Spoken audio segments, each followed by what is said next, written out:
What if I told you that Abraham Lincoln's beard was suggested by an 11-year-old girl? A Confederate submarine killed more of its own crew than enemies, and soldiers believed glowing wounds were touched by angels, when it was actually bioluminescent bacteria saving their lives. The Civil War wasn't just blue versus gray, North versus South. It was spies hiding messages in hair buns, generals getting speeding tickets on horseback, and a president dreaming of his own funeral days before his assassination. This is the Civil War they didn't teach you in school. The weird, the wild, and the weirdly true. Over the next few hours, we're diving into 80 bizarre, verified facts from America's bloodiest conflict. From coffee mill guns that were too loud to use, to Confederate money that became literally worthless, to a woman who spied on Jefferson Davis from inside his own house. Before we start, if you enjoy falling asleep to strange history narrated by someone who finds 19th century medical practices both horrifying and fascinating, consider subscribing. Hit the like button if you're still conscious enough to find it, and if you make it through all 80 facts without drifting off, well, that's impressive, and you might want to talk to someone about your sleep schedule. Now get comfortable. Dim that screen. Seriously, why is it still so bright? And let's talk about the Confederacy's Constitution, which looked suspiciously familiar. The Confederacy had its own constitution that looked suspiciously familiar.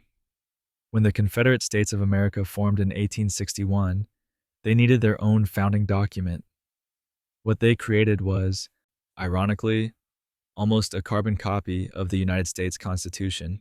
The Confederate Constitution borrowed heavily from the original, keeping the same three-branch structure, similar checks and balances, and even identical wording in many sections. However, the Confederates made some telling modifications. They explicitly protected slavery, stating that no law could deny the right of property in Negro slaves. They also limited their president to a single 6-year term and gave him line-item veto power. Interestingly, they banned the international slave trade, though not for moral reasons. They wanted to protect the domestic market. The Confederate Constitution even copied the "We the People" preamble, though they changed it to emphasize state sovereignty. This document was drafted in Montgomery, Alabama, in just 4 days, proving that revolutionary fervor doesn't always inspire revolutionary thinking. But of course, creating a constitution was just the first step. Actually running a government proved far more complicated. Jefferson Davis was arrested, wearing his wife's shawl. When the Confederacy collapsed in April 1865, President Jefferson Davis fled Richmond, hoping to escape to Texas or Mexico. Union cavalry caught up with him near Irwinville, Georgia, on May 10th. What happened next became the subject of fierce debate and mockery. According to Union soldiers, Davis tried to escape by disguising himself in his wife's clothes, throwing on her shawl and possibly a dress over his own garments. Northern newspapers gleefully ran cartoons showing Davis in a full hoop skirt and bonnet. Davis vehemently denied wearing anything but the shawl, which his wife had draped over his shoulders because he was cold. Verena Davis, his wife, confirmed he'd grabbed her raglan, a loose waterproof coat, in the confusion, but insisted the dress story was pure fiction invented to humiliate him. Historians remain divided, though most believe the cross-dressing tale was exaggerated Union propaganda. Still, the image stuck. And speaking of embarrassing moments, Davis wasn't the only prominent figure whose appearance became unexpectedly significant during this era. Lincoln's beard was suggested by an 11-year-old girl. Abraham Lincoln spent most of his life clean-shaven, but that changed thanks to a letter from Grace Bedell, an 11-year-old girl from Westfield, New York. In October 1860, young Grace wrote to the presidential candidate suggesting he grow whiskers because "you would look a great deal better, for your face is so thin." She argued that all ladies liked whiskers and would convince their husbands to vote for him. Lincoln responded with characteristic humor, questioning whether growing a beard at his age might seem like a piece of silly affectation. Nevertheless, shortly after winning the election in November 1860, Lincoln began growing his now iconic beard. When his inaugural train passed through Westfield in February 1861, Lincoln asked to meet Grace, greeted her warmly, and reportedly told the crowd that she'd suggested his whiskers. Grace Bedell's suggestion transformed Lincoln's image forever. The beard made him look more distinguished and presidential, softening his gaunt features.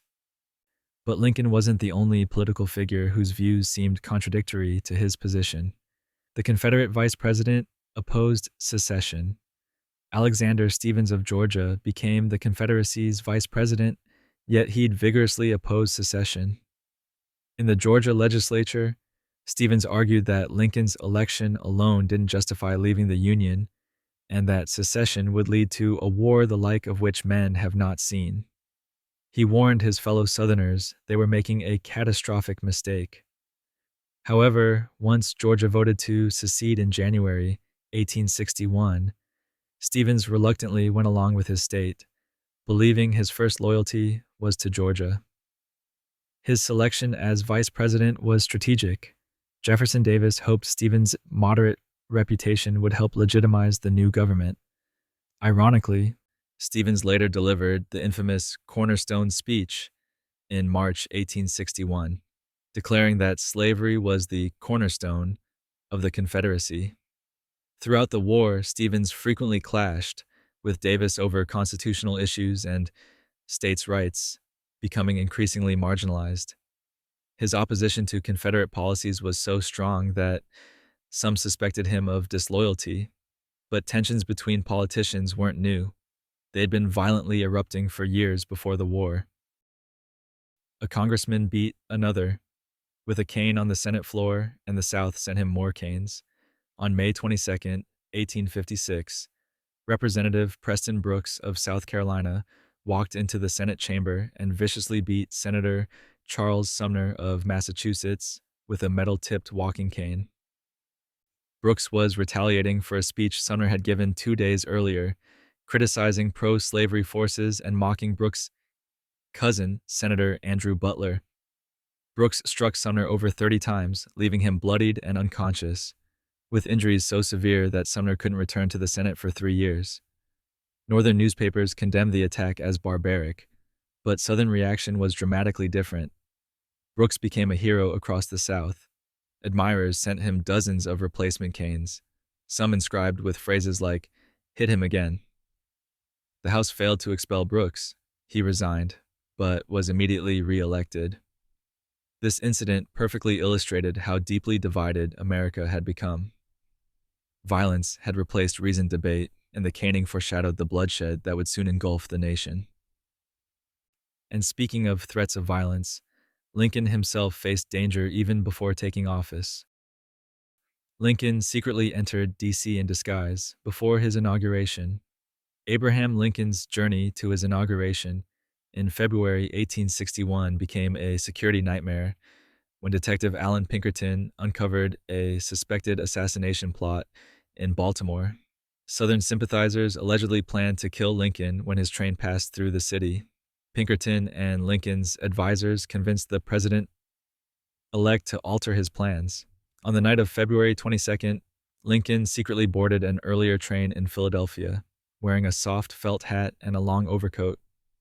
Some accounts mention a Scottish plaid cap, though this detail is disputed. He traveled through Baltimore in the middle of the night while the city slept. Pinkerton's men had cut telegraph wires to prevent news from spreading. Lincoln arrived safely in Washington early on February 23rd, but newspapers mercilessly mocked him for sneaking into the Capitol in disguise. Cartoonists drew him in ridiculous Scottish kilts. Lincoln reportedly regretted the decision, feeling it made him look cowardly.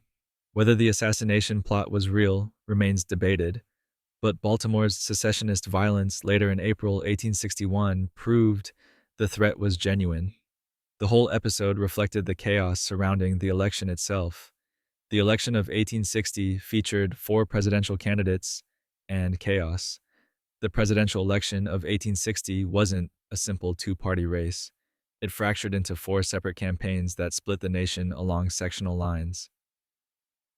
The Democratic Party couldn't agree on a single candidate, splitting into Northern and Southern factions. Northern Democrats nominated Stephen Douglas, while Southern Democrats chose John C. Breckinridge. Meanwhile, the brand new Republican Party nominated Abraham Lincoln, and the Constitutional Union Party selected John Bell, hoping to avoid the slavery question entirely. Lincoln won without appearing on ballots in most Southern states, capturing the presidency with only 40% of the popular vote, but a clear electoral college majority. He didn't receive a single electoral vote from the South. Breckinridge carried most Southern states, Douglas won Missouri and New Jersey, and Bell took the border states. This fragmented result convinced many Southerners that the political system could no longer protect their interests. Lincoln's election with entirely Northern support seemed to prove the South had lost its voice in national politics. But even after taking office, Lincoln's actions regarding slavery surprised many. The Emancipation Proclamation didn't free all the slaves. When Abraham Lincoln issued the Emancipation Proclamation on January 1st, 1863, it's commonly believed he freed all enslaved people. The reality was far more limited. The proclamation only freed slaves in Confederate-held territory, areas where Lincoln actually had no power to enforce it.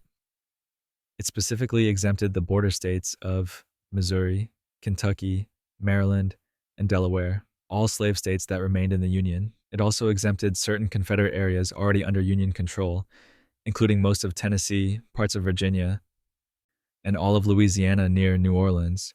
Lincoln's justification was military necessity. He framed emancipation as a war measure to weaken the Confederacy by depriving it of slave labor. He lacked constitutional authority to end slavery in loyal Union states. The proclamation was primarily symbolic where it applied, and powerless where it didn't.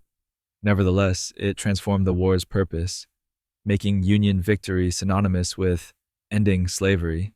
It also allowed black men to enlist in Union forces. But the proclamation's limitations highlight an uncomfortable truth.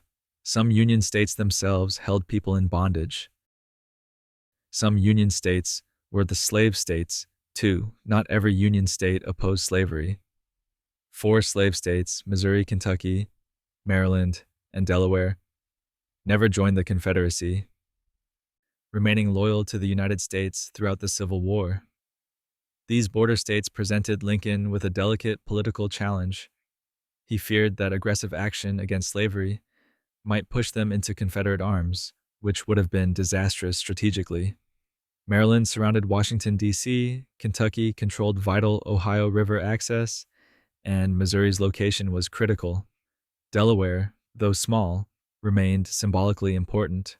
Lincoln famously remarked, "I hope to have God on my side, but I must have Kentucky." These states contributed troops to Union armies while simultaneously maintaining slavery within their borders. The Emancipation Proclamation deliberately exempted them. Maryland and Missouri eventually abolished slavery through state constitutions in 1864. But Kentucky and Delaware didn't abolish it until the 13th Amendment was ratified in December 1865. In fact, Kentucky never actually ratified the 13th Amendment until 1976, symbolically acknowledging slavery's end over a century late. This complexity shows the war wasn't a simple North versus South moral divide, and Lincoln's complicated approach extended to civil liberties as well. Lincoln suspended habeas corpus and arrested thousands without trial. Abraham Lincoln made controversial decisions that expanded executive power, most notably suspending habeas corpus, the constitutional right to challenge unlawful detention. In April 1861, following riots in Baltimore, Lincoln authorized military commanders to suspend habeas corpus along the railway line between Philadelphia and Washington. He later expanded this suspension nationwide in September 1862. This allowed authorities to arrest and indefinitely detain suspected Confederate sympathizers without trial. The Union imprisoned an estimated 13,000 to 18,000 civilians during the war, including newspaper editors, politicians, and ordinary citizens accused of disloyal practices. The most famous case involved Congressman Clement Vallandigham of Ohio, arrested in 1863 for making anti-war speeches and exiled to the Confederacy. Chief Justice Roger Taney ruled Lincoln's suspension unconstitutional in ex parte American, but Lincoln simply ignored the decision. He argued that constitutional protections could be temporarily set aside during rebellion to preserve the nation itself. His actions remain debated. Some view him as a pragmatic leader facing unprecedented crisis, others as establishing dangerous precedents. But Lincoln's government embraced innovation in other surprising ways. The Union Army used hot air balloons for reconnaissance. The Civil War saw America's first military use of aerial observation through the Union Army Balloon Corps. Thaddeus Lowe, a scientist and balloonist, convinced Lincoln in June 1861 to create this innovative unit. Lowe demonstrated a balloon's potential by ascending from the White House grounds and telegraphing observations directly to Lincoln below. The Balloon Corps eventually operated 7 balloons, including the Intrepid and the Constitution. These hydrogen-filled balloons could ascend over 1,000 feet, allowing observers to spy on Confederate positions and direct artillery fire. Union balloonists provided crucial reconnaissance during several battles, including Fair Oaks in 1862, where Lowe observed Confederate troop movements and telegraphed warnings that helped prevent a Union disaster. The balloons were tethered by ropes and sometimes launched from specially designed coal barges on rivers. Despite their usefulness, the Balloon Corps was disbanded in 1863 due to funding issues and bureaucratic jealousy. The Confederacy attempted balloon reconnaissance too, but lacked resources. Their balloons were reportedly made from silk dresses donated by Southern women. But Confederate innovation took even stranger, more dangerous forms. The Confederacy built a submarine that sank itself, the H.L. Hunley. The H.L. Hunley holds the distinction of being the first submarine in history to sink an enemy warship and of killing more of its own crew than enemy sailors. Built in Mobile, Alabama, this Confederate submarine was approximately 40 feet long and powered by 8 men hand-cranking a propeller. During testing and training, the Hunley sank twice, killing 13 crew members total, including its namesake, Horace Lawson Hunley. On February 17, 1864, under Lieutenant George Dixon's command, the Hunley successfully attacked the USS Housatonic in Charleston Harbor using a spar torpedo, basically an explosive on a long pole. The Housatonic sank in 5 minutes, becoming the first warship sunk by submarine in combat. However, the Hunley never returned. It sank shortly after the attack, killing all 8 crew members aboard. The submarine wasn't discovered until 1995 and was raised in 2000. Examination revealed the crew died quickly, possibly from the torpedo's blast or from the sinking ship's suction. The Hunley represented Confederate ingenuity born of desperation. But soldiers on both sides found creative uses for everyday items too. Soldiers sometimes used coffee. Filters as bullet wads, Civil War soldiers were resourceful when supplies ran short, sometimes improvising ammunition components from whatever materials they had available. While paper cartridges were standard, soldiers occasionally needed wadding, material placed in muzzle-loading firearms to hold powder and bullets in place. When proper wadding was scarce, soldiers turned to alternatives, including cloth, paper, and, yes, occasionally coffee filters or the cloth bags that held coffee beans. Coffee was immensely important to soldiers' morale. Union troops consumed enormous quantities, and it was valued almost as much as ammunition. When supplies mixed, practicality trumped preference. Soldiers also improvised with newspaper, leaves, and clothing scraps. The Confederacy faced worse shortages, with soldiers reusing nearly everything. Some Confederate troops collected battlefield debris, including unexploded Union ammunition, melting down lead for bullets. Both sides scavenged enemy equipment after battles. This resourcefulness extended to uniform buttons, canteens, and even shoes, stripped from dead soldiers. Desperation bred innovation throughout the war, though some innovations were more unusual than others. In fact, one of Lincoln's approved plans sounds almost too strange to be true. Abraham Lincoln approved a plan to use bat bombs. Yes, explosive bats. Actually, this requires correction. Bat bombs weren't a Civil War innovation. This idea came from World War II, not the 1860s. During the Civil War, unconventional weapons were certainly proposed, but bats weren't among them. I apologize for any confusion. Instead, let me tell you about another genuine Civil War oddity. Union forces actually considered using camels for military transport. The U.S. Army Camel Corps was established in 1856, before the war, when Secretary of War Jefferson Davis, ironically the future Confederate president, imported camels to test their usefulness in southwestern deserts. When the Civil War started, these camels were in Texas and California. Some were used for transport by Confederate forces, while Union troops in California used others. After the war, the surviving camels were sold or released, with some reportedly seen roaming wild in the Southwest for decades. The experiment proved camels could carry heavy loads in harsh terrain, but soldiers disliked them. Horses and mules panicked around them, and camels were temperamental and difficult. Nevertheless, this unusual experiment showed both sides' willingness to try unconventional solutions, but more practical innovations also emerged. The Gatling gun was invented during the war, but barely used. Dr. Richard Gatling invented his revolutionary machine gun in 1862, hoping to reduce battlefield casualties. Ironically, by making warfare so deadly that nations would avoid conflict. The Gatling gun featured multiple rotating barrels that could fire 200 rounds per minute, a devastating rate compared to single-shot rifles. Gatling patented his design and demonstrated it repeatedly to Union officials.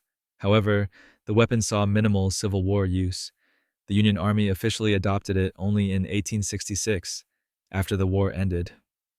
Major General Benjamin Butler purchased 12 Gatling guns personally in 1864 and used them during the Siege of Petersburg, making him perhaps the only commander to employ them in significant combat.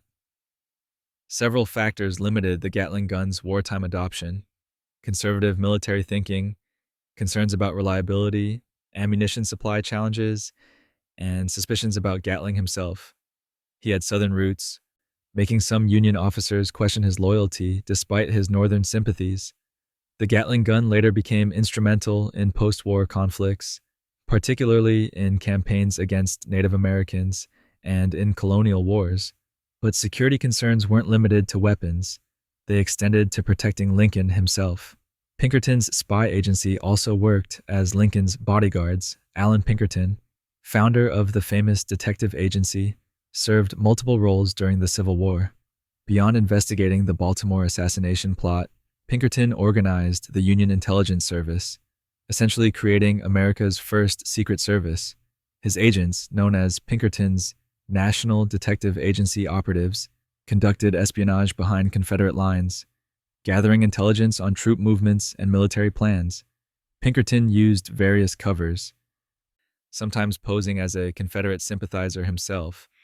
He also personally guarded Abraham Lincoln, assigning agents to protect the president, though Lincoln often resisted this protection. Lincoln frequently walked around Washington unguarded despite threats, much to Pinkerton's frustration. Pinkerton's intelligence work had mixed results.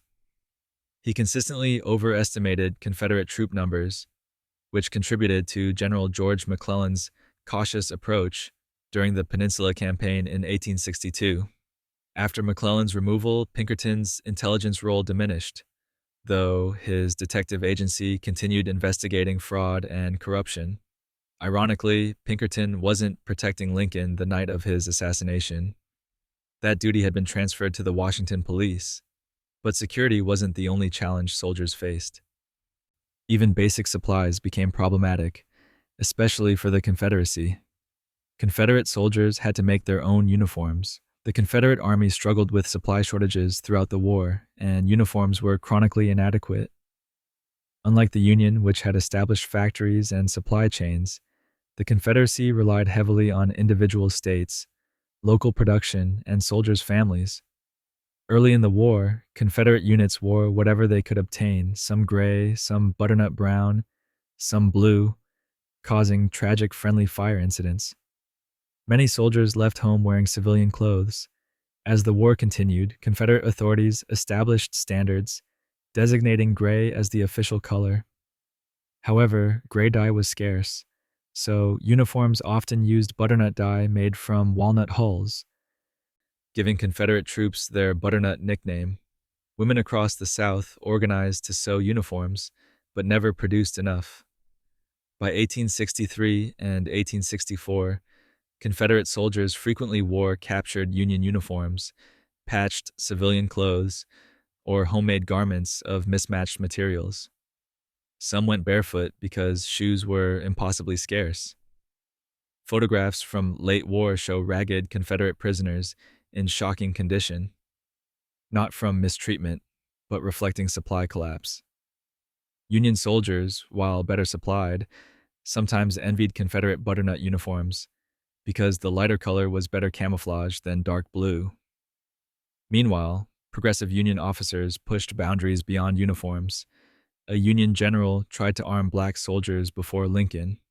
Did Major General David Hunter, commanding Union forces in South Carolina, Georgia, and Florida, took radical action in April 1862 by organizing the 1st South Carolina Volunteers, the first official black regiment in the Union Army. This happened a full year before the famous 54th Massachusetts. Hunter went further, issuing orders in May 1862 to free all slaves in his department without authorization from Washington. Lincoln, not yet ready for such measures, immediately overruled Hunter, declaring his emancipation order void. The War Department refused to provide pay, supplies, or official recognition for Hunter's black regiment, forcing him to disband it in August 1862. Lincoln feared alienating border states and conservative Northern opinion. However, Hunter's experiment proved black men would fight courageously when given the chance. When the Emancipation Proclamation officially authorized black enlistment in January 1863, organizers like Colonel Thomas Wentworth Higginson successfully reformed black regiments in South Carolina, and the 54th Massachusetts gained fame at Fort Wagner. Hunter's premature effort demonstrated the tension between military necessity and political calculation. But experimental weapons also highlighted the challenge of balancing innovation with practicality. The coffee mill gun was too loud to be trusted. The Agar coffee mill gun, invented by Wilson Agar and patented in 1861, was one of several early machine guns tested during the Civil War. It got its nickname from the hand-crank hopper feed mechanism that resembled a coffee grinder. The gun could fire approximately 120 rounds per minute, loaded through a top-mounted hopper. Lincoln personally witnessed a demonstration and was impressed enough that the Union Army purchased about 50 of them in 1861. However, field use quickly revealed serious problems. The gun was mechanically unreliable, frequently jamming, and the hopper feed system was vulnerable to dirt and moisture. More critically, the extremely loud, distinctive mechanical noise made it easy for Confederate forces to target and destroy. Soldiers found it too conspicuous and cumbersome. By 1863, most coffee mill guns were withdrawn from service, sitting unused in arsenals. The few that saw combat were typically abandoned or captured. This weapon illustrated a common Civil War pattern. Technological innovation outpaced practical battlefield application, but the Confederacy faced even greater challenges when building warships. The Confederates built ironclads of railroad rails and pine. The Confederate Navy faced an immense challenge, creating a fleet with virtually no shipbuilding industry, little iron production, and Union blockades strangling supply lines. Their solution was improvisation on a massive scale. The most famous Confederate ironclad, the CSS Virginia, formerly the USS Merrimack, was rebuilt using whatever materials were available. Confederate engineers covered the ship's sloping wooden casemate with iron railroad rails torn up from Southern tracks, layered and bolted together. This armor plating was typically 2 to 4 inches thick. The underlying structure was Southern pine and oak. Other Confederate ironclads followed this pattern. The CSS Arkansas, CSS Tennessee, and CSS Albemarle all used railroad iron for armor because proper naval plate was unavailable. This improvisation had limitations. Railroad iron was thinner than proper armor plate and more likely to shatter under bombardment. The wooden hulls beneath made these ships vulnerable to fire. Additionally, the Confederacy struggled to produce adequate engines, leaving many ironclads underpowered. Despite these challenges, Confederate ironclads fought courageously, though ultimately the Union's industrial superiority, producing purpose-built ironclads with proper rolled armor, proved decisive. The Confederacy's resourcefulness showed determination, but couldn't overcome the North's manufacturing might that eventually sealed victory. More soldiers died of diarrhea than bullets. Disease killed more Civil War soldiers than combat, roughly twice as many, in fact. Of approximately 620,000 total deaths, around 400,000 resulted from illness. Diarrhea and dysentery were particularly devastating, accounting for more deaths than any other cause, including battlefield wounds. The Union Army alone reported over 1,700,000 cases of diarrhea and dysentery during the war. Poor sanitation was the primary culprit. Soldiers camped near contaminated water sources, latrines were positioned too close to cooking areas, and understanding of germ theory was virtually non-existent. Camps became breeding grounds for diseases spread through fecal contamination. Typhoid fever, also waterborne, killed tens of thousands more. Soldiers called diarrhea the Tennessee Quickstep, or simply the runs, but it was deadly serious. Chronic cases left men weakened and vulnerable to other diseases. Treatment options were limited and often ineffective. Doctors prescribed opiates, whiskey, or mercury compounds that sometimes caused additional harm. Both armies struggled with these invisible killers far more than with Confederate or Union bullets. But when soldiers did suffer battle wounds, the medical treatment they received was often shockingly brutal. Amputations were performed in less than 10 minutes. Civil War. Surgeons became terrifyingly efficient at amputations, with experienced doctors completing the procedure in under 10 minutes, sometimes as quickly as 3 to 5 minutes. Speed was essential because anesthesia was unreliable and shock could kill patients. The standard technique involved slicing through skin and muscle in circular cuts, sawing through bone, then folding skin flaps over the stump and stitching closed. Surgeons competed over their speed records, though this efficiency came from grim necessity rather than showmanship. Minié balls, the standard bullet, shattered bones beyond repair, making amputation the only viable option in most cases. Approximately 60,000 amputations were performed during the war, with roughly 3/4 of patients surviving if the procedure happened quickly after injury. Union statistics show a 75% survival rate for amputations, remarkably high considering the conditions. Surgeons worked in blood-soaked aprons, reusing instruments between patients without sterilization. They operated in field hospitals just behind battle lines, sometimes performing dozens of amputations during and immediately after major battles. The pile of severed limbs outside surgical tents became one of the war's most horrifying images, but the anesthesia that made these rapid surgeries possible wasn't always available. Ether and chloroform were in short supply, so was hygiene. While the Civil War saw widespread use of anesthesia during surgery, a major advancement over previous conflicts, supplies were inconsistent, especially for Confederate forces. Ether and chloroform were the primary anesthetics used. Union medical supplies generally included adequate amounts, allowing most surgeries to be performed with patients unconscious. However, the Confederate medical service faced chronic shortages. By 1863 and 1864, Confederate surgeons sometimes operated without any anesthesia, relying on whiskey, opium, or simply having strong men hold patients down. Even worse than anesthesia shortages was the complete absence of antiseptic practices. Doctors didn't understand germ theory. Louis Pasteur's work was just beginning, and Joseph Lister wouldn't publish his antiseptic methods until 1867. Surgeons operated with unwashed hands and unsterilized instruments. They probed wounds with bare fingers, often introducing infection. Laudable pus was considered a positive sign of healing rather than the infection it actually indicated. Hospital gangrene and sepsis killed thousands who survived initial surgery. Mortality rates from infected wounds were staggering.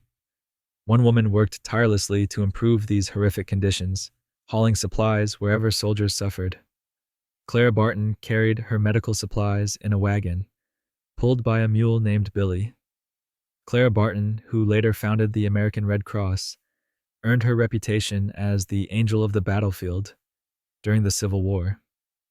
She independently organized relief efforts, collecting medical supplies, food, and clothing through her own network of donors. Barton didn't wait for official approval. She went directly to battlefields, arriving at Antietam in September 1862 with a wagon load of supplies when surgeons had almost nothing.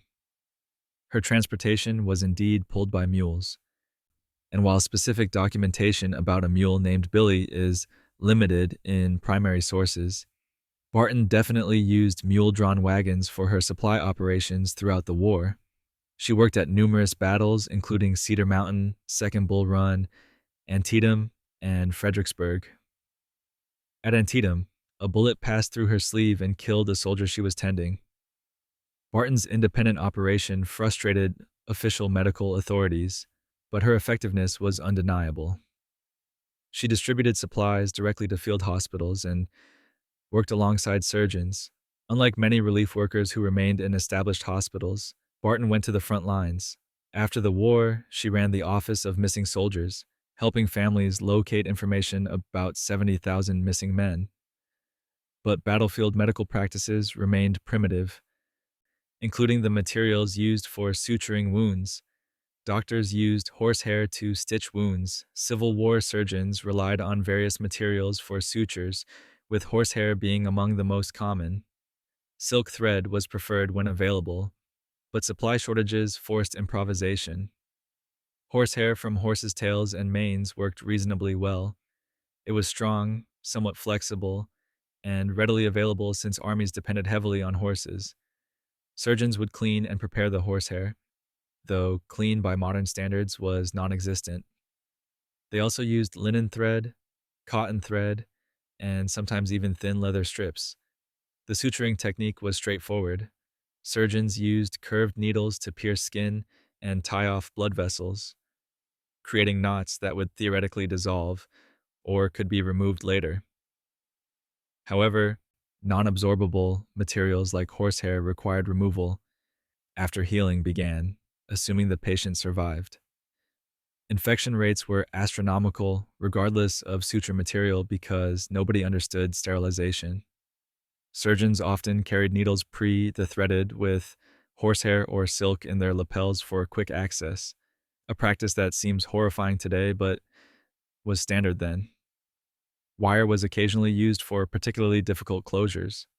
The Confederacy, facing worse shortages, relied even more heavily on improvised materials, but improvisation extended beyond sutures to bandages themselves, with Confederate hospitals resorting to particularly grim practices.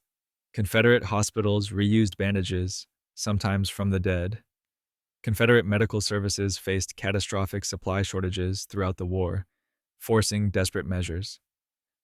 Bandages were chronically scarce, leading to widespread reuse. Hospital workers would wash bandages in whatever water was available and hang them to dry for reuse on other patients. This practice, while common on both sides early in the war, continued in Confederate hospitals long after Union medical services improved their supply chains. Even more disturbing were documented instances of Confederate hospitals collecting bandages from deceased soldiers to reuse on the wounded. While this sounds like macabre myth, multiple accounts from Confederate medical personnel and soldiers confirm the practice. Sally Tompkins, who ran a private Confederate hospital in Richmond, mentioned scarcity forcing such measures. The Confederate medical director, Samuel Preston Moore, acknowledged supply problems necessitated reuse of materials. Women across the South tore up sheets, tablecloths, and clothing to make bandages, but never produced enough. By 1864, some Confederate hospitals had virtually no clean bandages. This desperate reuse spread infection rapidly, contributing to the horrific death rates from infected wounds. Meanwhile, the food soldiers ate was barely more appetizing than the medical supplies they endured. Soldiers called hardtack sheet iron crackers. Hardtack, the infamous military biscuit, was a staple ration for both Union and Confederate soldiers. These simple crackers, made from flour, water, and sometimes salt, were baked hard and designed for long shelf life. Each hardtack cracker was roughly 3 inches square and half an inch thick. Union soldiers received them in abundance, Confederate soldiers less reliably. The crackers earned numerous unflattering nicknames: sheet iron crackers, worm castles, teeth dullers, and molar breakers. These names weren't exaggeration. Hardtack was genuinely difficult to bite, often requiring soldiers to soak it in coffee, water, or soup before eating. Worse, hardtack frequently became infested with weevils and maggots, especially in older shipments. Soldiers learned to tap crackers against hard surfaces to dislodge insects before eating, or they'd fry the hardtack in bacon grease, both to soften it and to make the protein-rich bugs more palatable. Some soldiers preferred eating hardtack in darkness so they wouldn't see the infestation. Despite complaints, hardtack provided essential calories and didn't spoil. Union troops sometimes received hardtack manufactured years earlier. Soldiers developed creative preparation methods, including crumbling it into skilly-gully or hellfire stew, but hardtack was luxury compared to the surgical tools that awaited wounded soldiers. Battlefield surgery kits were basically bone saws and whiskey. Civil War medical kits reflected the brutal simplicity of battlefield surgery. A typical surgeon's kit contained several bone saws of varying sizes, scalpels, knives, forceps, tourniquets, and probes. The most important tool was the capital saw, a large bone saw for major amputations. Surgeons also carried smaller metacarpal saws for fingers and toes. Forceps extracted bullets and bone fragments. Curved needles and suture materials closed wounds. Tourniquets stopped bleeding. That was essentially it. No sterilization equipment existed. Surgeons wiped instruments on blood-crusted aprons between patients. Whiskey served multiple purposes: anesthesia when ether or chloroform wasn't available, pain management post-surgery, and morale booster for both patient and surgeon. Soldiers often received a large dose of whiskey before surgery, which provided minimal pain relief but helped with shock and anxiety. Morphine and opium were used for pain management when available, though this created numerous addiction problems among veterans. Surgical kits were compact because surgeons needed portability. They worked in tents, farmhouses, churches, or simply outdoors. The saw was paramount. With bone-shattering mini-ball wounds, amputation was the standard treatment. Surgeons literally cut their way through the war's casualties in whatever spaces they could commandeer, transforming peaceful buildings into chambers of agony. Many field hospitals were just churches with blood-soaked pews, and after major battles, any available building became a field hospital. Churches were particularly common because they offered large open spaces to accommodate numerous wounded. The Gettysburg Battle in July 1863 left virtually every church, barn, house, and public building in town converted to medical use. The United Church of Christ became a Union hospital. St. Francis Xavier Church treated Confederates. Surgeons operated on altars, pews held wounded, waiting for treatment, and floors became slick with blood. After battles like Antietam, Fredericksburg, and Shiloh, sacred spaces transformed into scenes of horror. Pews were removed to create more floor space for patients lying on blood-soaked straw. Amputated limbs piled outside. The screams of wounded men echoed where prayers had been offered. Local residents sometimes returned to their churches after armies moved on, facing the overwhelming task of cleaning blood, disposing of organic matter, and reconsecrating defiled spaces. Some churches were so damaged, structurally and spiritually, that congregations abandoned them. Photographs from Gettysburg show church interiors stained and damaged. These temporary hospitals saved thousands of lives, but at tremendous cost to the buildings and communities that hosted them. Yet remarkably, some soldiers survived unimaginable suffering and actually returned to fight. Some soldiers survived multiple limb amputations and re-enlisted. The resilience of Civil War soldiers was extraordinary, with documented cases of men surviving multiple amputations and even returning to service. The most notable example is General Henry H. Slocum, though he suffered only one amputation, but there were soldiers who lost multiple limbs and survived. More impressive were cases like that of numerous soldiers who lost one limb, recovered, and returned to duty, only to lose another in subsequent combat. Jacob Miller of the 9th Indiana Infantry survived, having half his skull blown away at Chickamauga. He lived with an exposed brain covered by a silver plate for 50 years.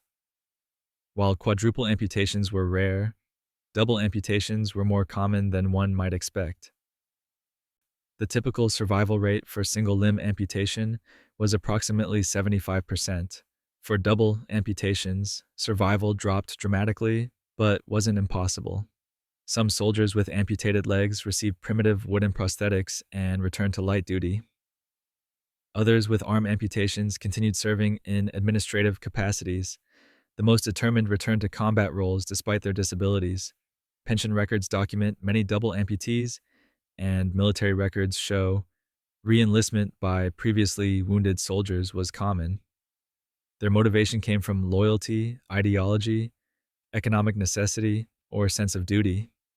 But even able-bodied soldiers faced severe hardships beyond battlefield wounds.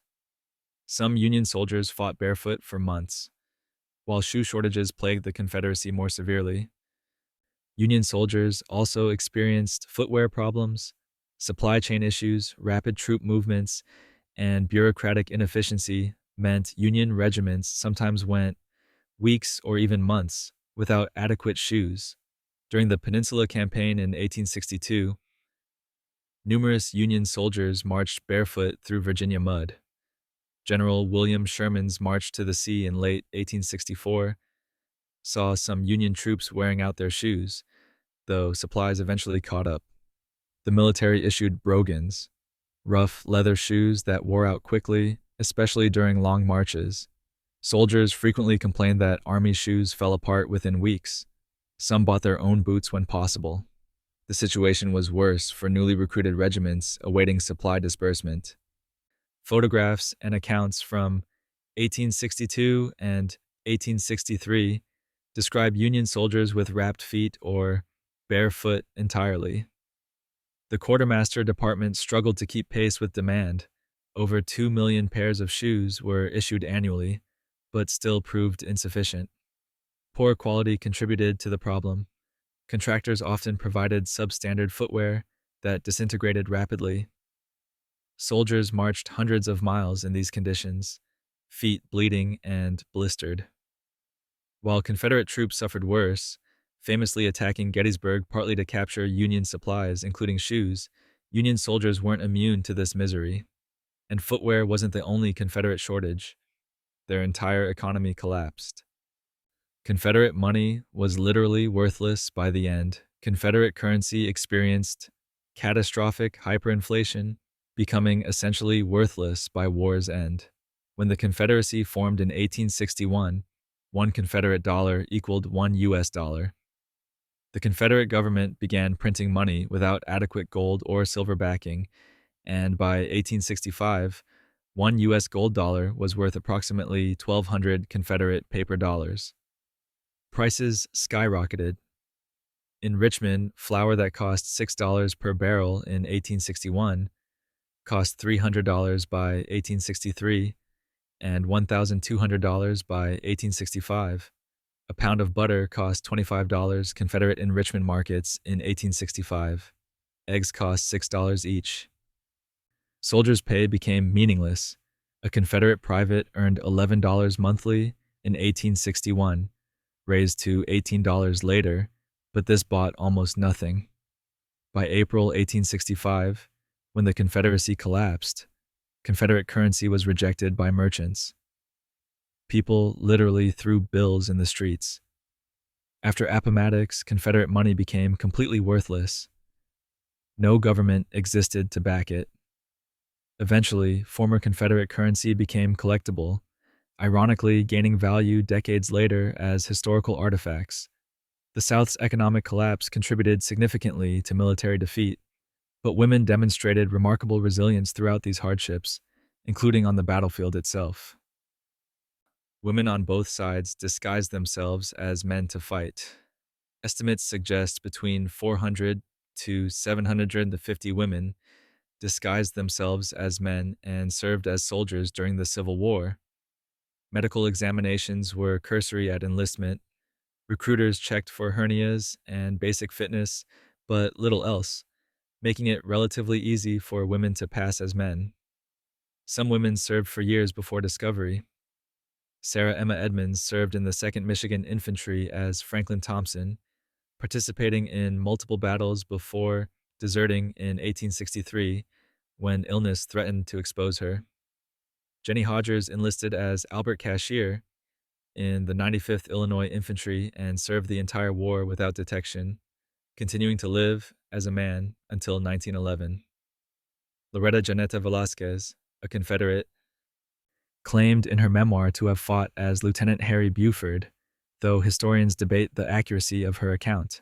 Women had various motivations: patriotism, desire for adventure, following husbands or brothers, or economic necessity. Soldiers earned pay. Discovery usually came through wounds requiring medical treatment or death on the battlefield.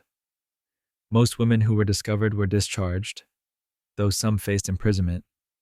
Newspapers occasionally reported these cases with sensational headlines.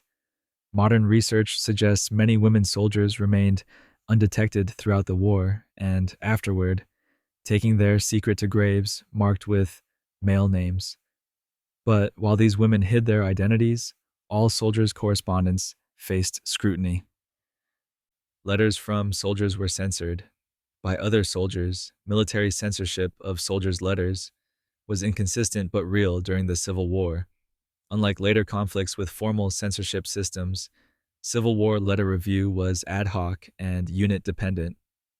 Officers were generally responsible for reviewing enlisted men's outgoing mail, particularly before major operations. The primary concern was preventing sensitive military information, troop numbers, positions, planned movements, fortifications, from reaching enemy hands. Newspapers posed a bigger intelligence problem than personal letters, as they published detailed battlefield accounts that Confederate and Union commanders both read for information about opponents. Soldiers understood loose talk endangered lives, so many self-censored.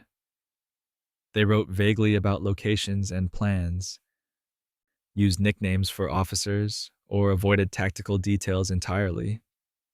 Some letters show evidence of passages crossed out by officers.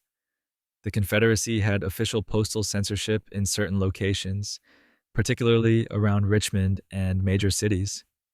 Union forces monitored mail in occupied Southern territories. However, enforcement was spotty. Vast quantities of mail passed unexamined simply because armies lacked personnel for systematic review. Soldiers also sent letters through civilian mail services or with travelers, bypassing military postal systems entirely. The most effective censorship was soldiers' own discretion. They knew discussing upcoming battles or strategic positions could endanger comrades, but beyond censorship, soldiers had more immediate economic concerns. Union soldiers were paid more than Confederates, but not by Pacha Union soldiers, received $13 per month for privates, raised to $16 in May 1864. Non-commissioned officers and cavalry received slightly more. Confederate privates initially earned $11 monthly, increased to $18 in June 1864. These figures seem comparable, but inflation destroyed Confederate pay's value. By 1864, that 18 Confederate dollars bought less than Union soldiers' 13 US dollars purchased. Furthermore, Confederate soldiers often went months without pay due to the government's financial collapse. Records show many Confederate troops received no pay for 6 months or longer in 1864 and 1865. Union pay was more reliable, though delays still occurred. A Union private earning $16 monthly made $192 annually. Poverty wages, even by 1860s standards. Many soldiers sent money home to support families, but it was barely enough. African American Union soldiers initially received only $10 monthly, $7 pay plus $3 for clothing, while white soldiers got $13 plus a separate clothing allowance. This discrimination wasn't corrected until June 1864, when Congress authorized equal pay. Soldiers on both sides supplemented income by selling foraged items, doing odd jobs, or gambling. But officers enjoyed privileges common soldiers never experienced, including surprising luxuries. Ice cream was a delicacy for officers, particularly senior ones, enjoyed significantly better living conditions and food than enlisted men. Ice cream was an occasional luxury available to officers in established camps with access to ice houses or winter ice storage. Dolly Madison had famously served ice cream at presidential functions, and it remained a prestigious treat. During summer months in permanent camps, officers with resources could obtain ice cream from sutlers, civilian merchants who followed armies selling goods. In cities like Washington, Richmond, or occupied New Orleans, ice cream parlors operated, accessible to officers on leave. General George McClellan's headquarters reportedly served ice cream at social functions. Confederate officers in Richmond occasionally obtained ice cream from establishments that survived through the war's early years. Ice cream required ice, stored from winter or imported, cream or milk from nearby farms or army dairy cows, and sugar, increasingly scarce in the Confederacy. The sharp class divide between officers and enlisted men extended to food. Officers often had personal cooks, access to fresh provisions, and money to purchase luxuries. Enlisted men survived on hardtack, salt pork, and coffee, while officers dined on multi-course meals. This disparity caused resentment. Meanwhile, civilians suffered even worse deprivation, particularly in the Confederacy, as Union blockades and armies devastated the Southern economy. Southern women held bread riots over starvation. By 1863, civilian starvation in Confederate cities prompted desperate action. The most famous incident occurred in Richmond on April 2nd, 1863, when hundreds of women, many armed with knives, hatchets, and clubs, marched through the streets demanding bread. The crowd, eventually swelling to over 1,000, began looting stores, taking not just food, but also clothing and other goods. Governor John Letcher called out the militia. President Jefferson Davis personally confronted the mob, standing on a wagon, throwing money at the crowd, and threatening to order troops to fire if they didn't disperse within 5 minutes. The crowd eventually scattered. Newspaper coverage was suppressed. Confederate authorities didn't want this public relations disaster publicized. Similar bread riots occurred in other southern cities, including Mobile, Alabama, and Salisbury, North Carolina, during spring 1863. Women led these protests because their husbands were away fighting and families were starving. Confederate inflation made food unaffordable. Flour prices increased 50-fold during the war. The Union blockade choked imports while Union armies disrupted Southern agriculture. Many agricultural workers had been conscripted into military service. These riots revealed the Confederacy's fragile home front.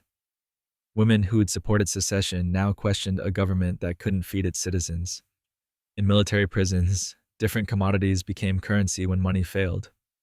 Tobacco was used as currency in POW camps. Prisoner of war camps on both sides developed internal economies based on barter, with tobacco serving as a primary medium of exchange.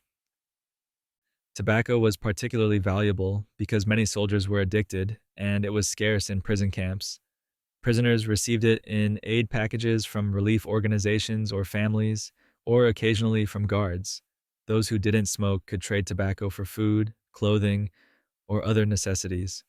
Coffee, another highly valued commodity, also functioned as currency among Union prisoners in Confederate camps, where coffee was extremely scarce. In Andersonville, the notorious Confederate prison in Georgia, a complex marketplace emerged where tobacco, buttons, pocket knives, and food items were traded.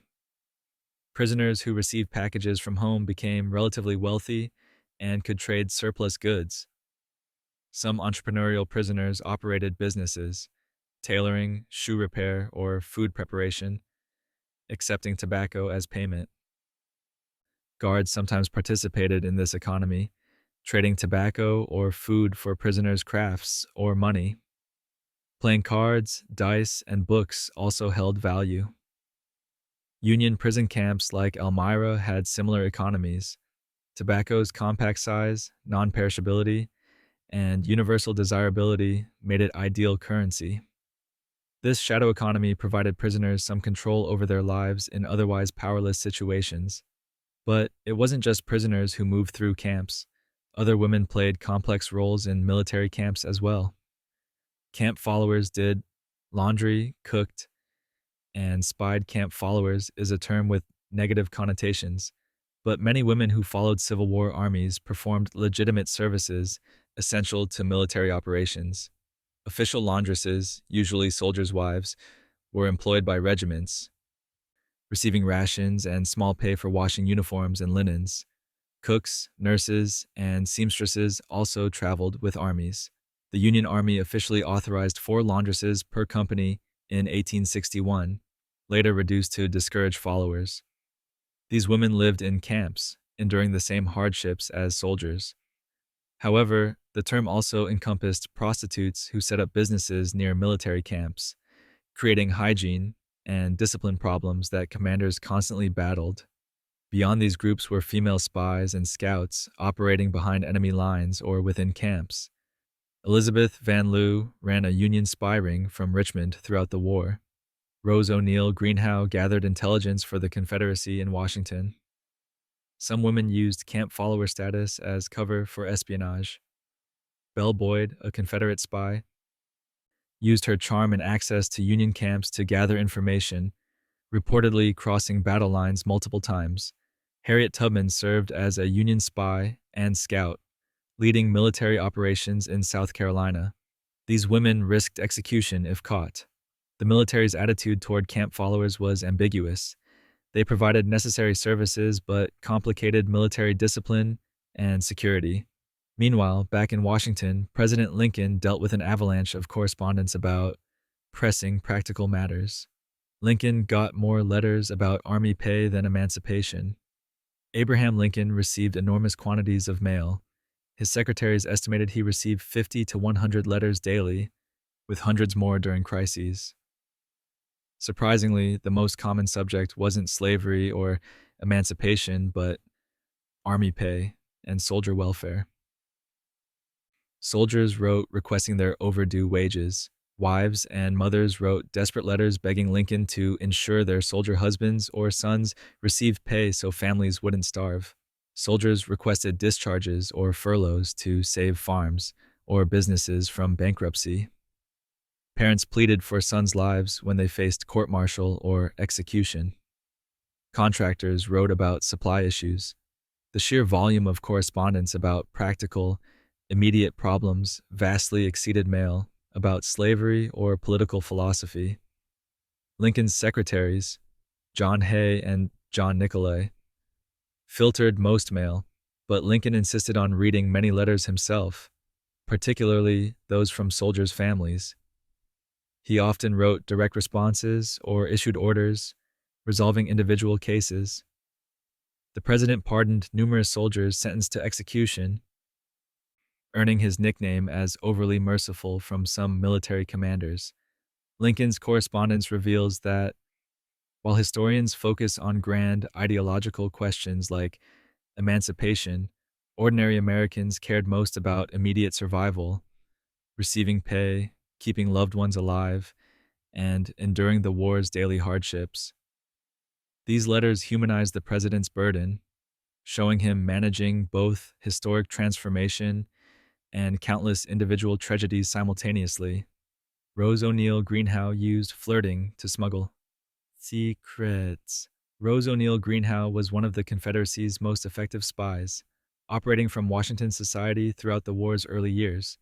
A widow with extensive social connections, Greenhow used her charm and flirtation to extract military secrets from Union officers and politicians who visited her salon. She cultivated relationships with influential men, including senators and military personnel, who carelessly discussed strategy in her presence. Greenhow encoded information using cipher systems and transmitted it to Confederate General P.G.T. Beauregard through a network of couriers. Her most significant contribution came before the First Battle of Bull Run in July 1861, when she provided detailed intelligence about Union troop movements and plans. This information helped the Confederates prepare their defensive positions. Alan Pinkerton's detectives placed her under surveillance in August 1861 and eventually arrested her. Even under house arrest, Greenhow continued signaling Confederate sympathizers from her window. She was imprisoned in the Old Capitol Prison in January 1862 with her young daughter. Released in June 1862, she was exiled to Richmond, where Jefferson Davis received her as a hero. But Greenhow wasn't the only spy operating brazenly close to Union power. A spy ring operated from a boarding house, just blocks from the White House. Mary Surratt's boarding house at 541 H Street in Washington, just blocks from the White House, became the center of Confederate spy activity and conspiracy. Surratt, a Southern sympathizer, ran the establishment where Confederate agents, couriers, and sympathizers met regularly throughout the war. John Wilkes Booth frequently visited, using it as a meeting place for his inner circle. The boarding house served as a safe haven for Confederate intelligence operations in the Union capital. Messages were received, decoded, and forwarded from this location. Confederate couriers traveling between Richmond and Washington stopped there. Mary Surratt's son, John Surratt Jr., was an active Confederate courier who transported messages through Union lines. The boarding house's proximity to government offices made it ideal for intelligence gathering. Guests could observe federal activity and report back. Incredibly, this operation continued relatively unnoticed until after Lincoln's assassination in April 1865, when investigators connected the conspirators to Surratt's establishment.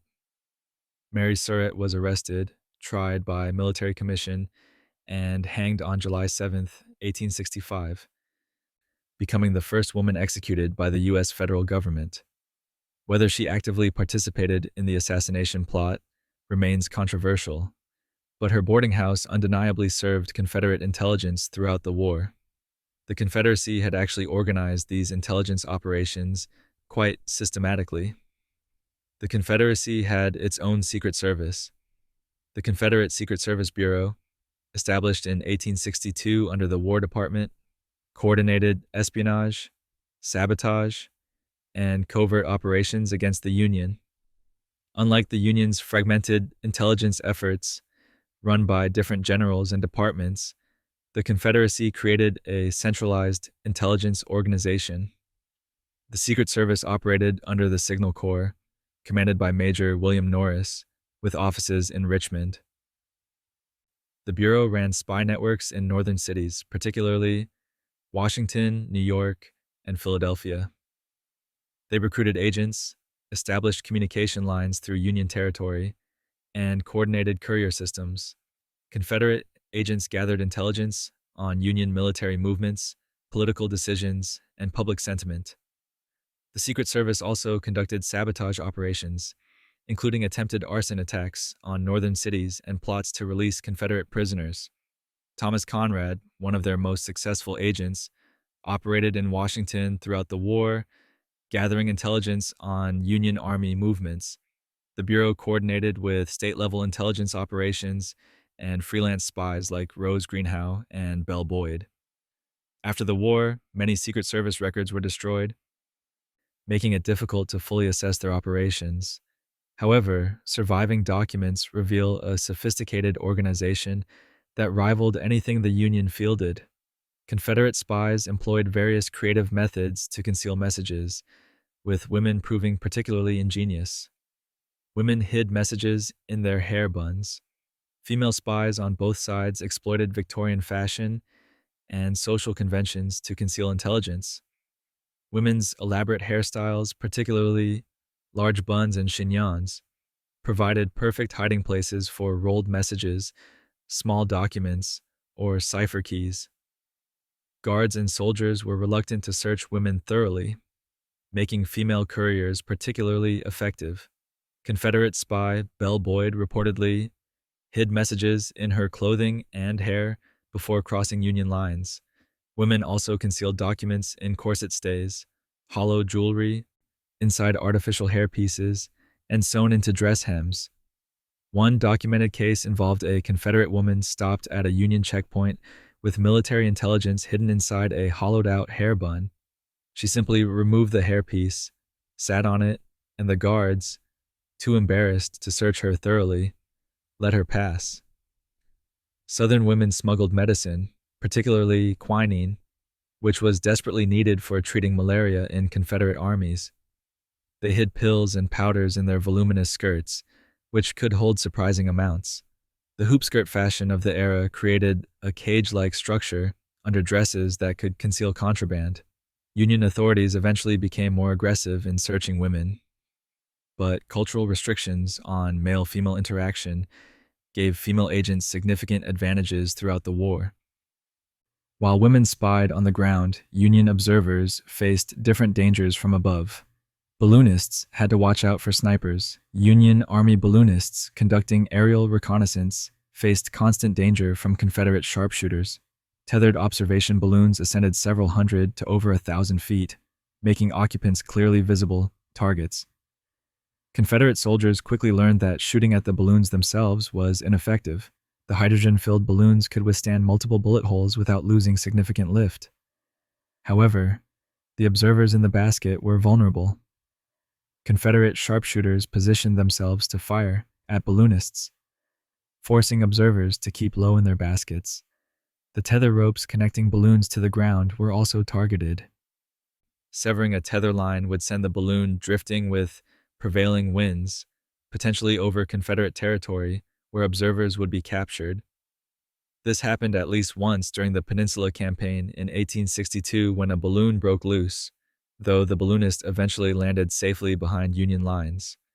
Artillery posed an even greater threat.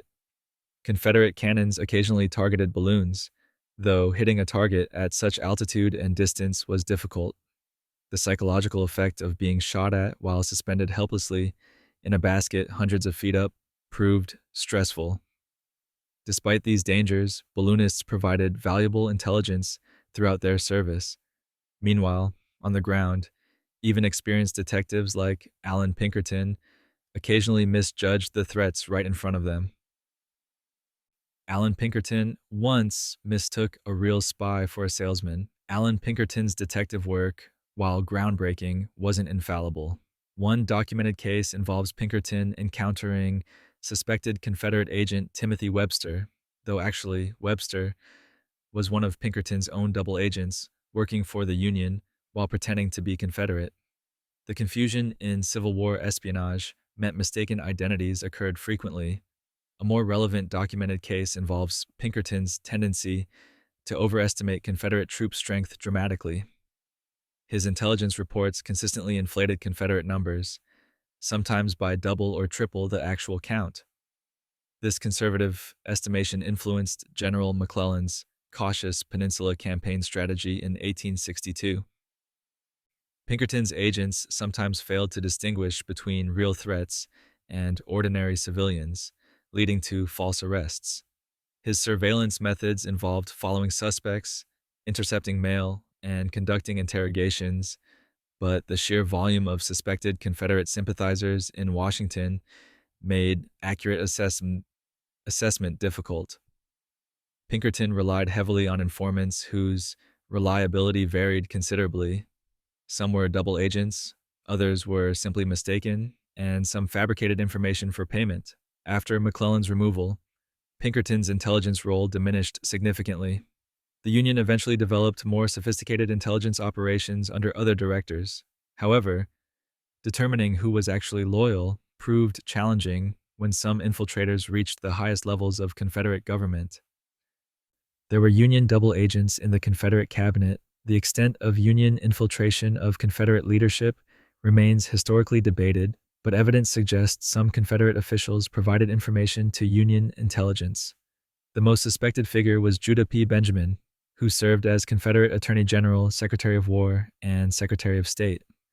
After the war, Benjamin fled to England and burned his papers, leading to speculation about what he was hiding.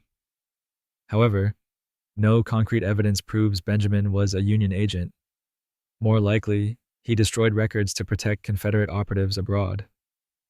What is documented is that Union intelligence successfully recruited Confederate officials and military personnel at various levels. Elizabeth Van Lew, running a spy ring from Richmond, cultivated sources within Confederate government offices. Union agents bribed Confederate clerks and officials for information. The Confederate War Department, Treasury, and signal offices all experienced security breaches. Confederate General Winder, in charge of Richmond's security, suspected widespread espionage within the government, but struggled to identify culprits. Some Confederate officials had divided loyalties. They opposed secession initially, but went along with their states. These men might have been susceptible to providing information to preserve the Union they'd preferred.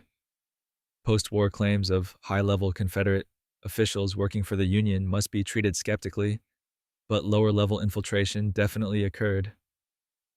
One particularly remarkable spy operated from inside Jefferson Davis's own household. A slave named Mary Bowser spied for the Union, right from Jefferson Davis's house. Mary Richards, later known as Mary Bowser, was an enslaved woman who worked in Confederate President Jefferson Davis's household in Richmond and used her position to gather intelligence for the Union. She was part of Elizabeth Van Lew's extensive spy ring. Van Lew, a wealthy Richmond Unionist, had freed Mary years earlier and arranged for her education in Philadelphia. When war began, Mary agreed to return to Richmond and got placed as a servant in Davis's household, likely through Van Lew's connections. Because enslaved people were often treated as invisible by white Southerners, Mary could be present during confidential conversations without raising suspicion. She had access to Davis's office and reportedly possessed a photographic memory, allowing her to memorize documents and report details to Van Lew.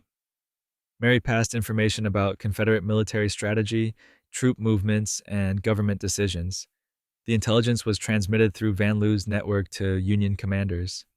Mary's cover was so effective that even decades after the war, details about her activities remained unclear. Historical records are frustratingly sparse, partly because she operated under multiple names. She may have been inducted into the U.S. Army Intelligence Hall of Fame, though verification is difficult.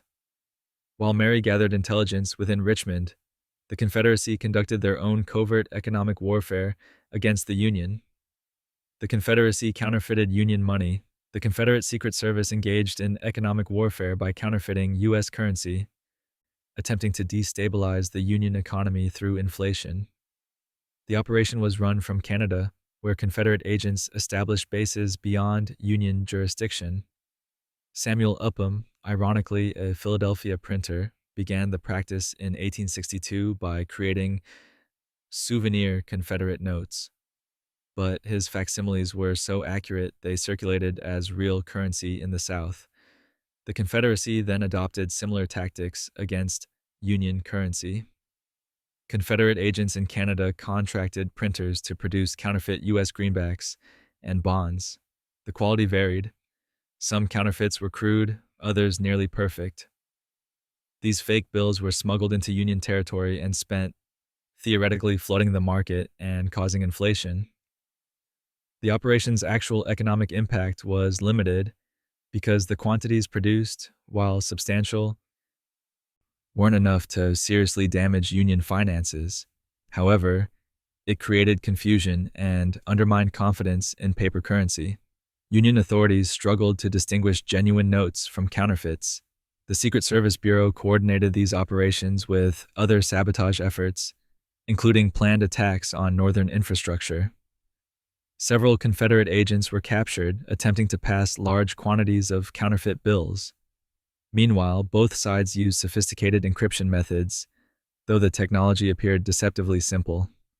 Cipher disks looked like toy kaleidoscopes. Both Union and Confederate forces used cipher disks for encoding secret messages, devices that resembled toys but performed crucial cryptographic functions. These mechanical encryption tools consisted of 2 or more rotating disks with alphabets printed around their circumferences. By aligning the disks in predetermined ways, operators could encode messages by substituting one letter for another according to the disk positions. The Confederate cipher disk, designed by the Signal Corps, was particularly sophisticated.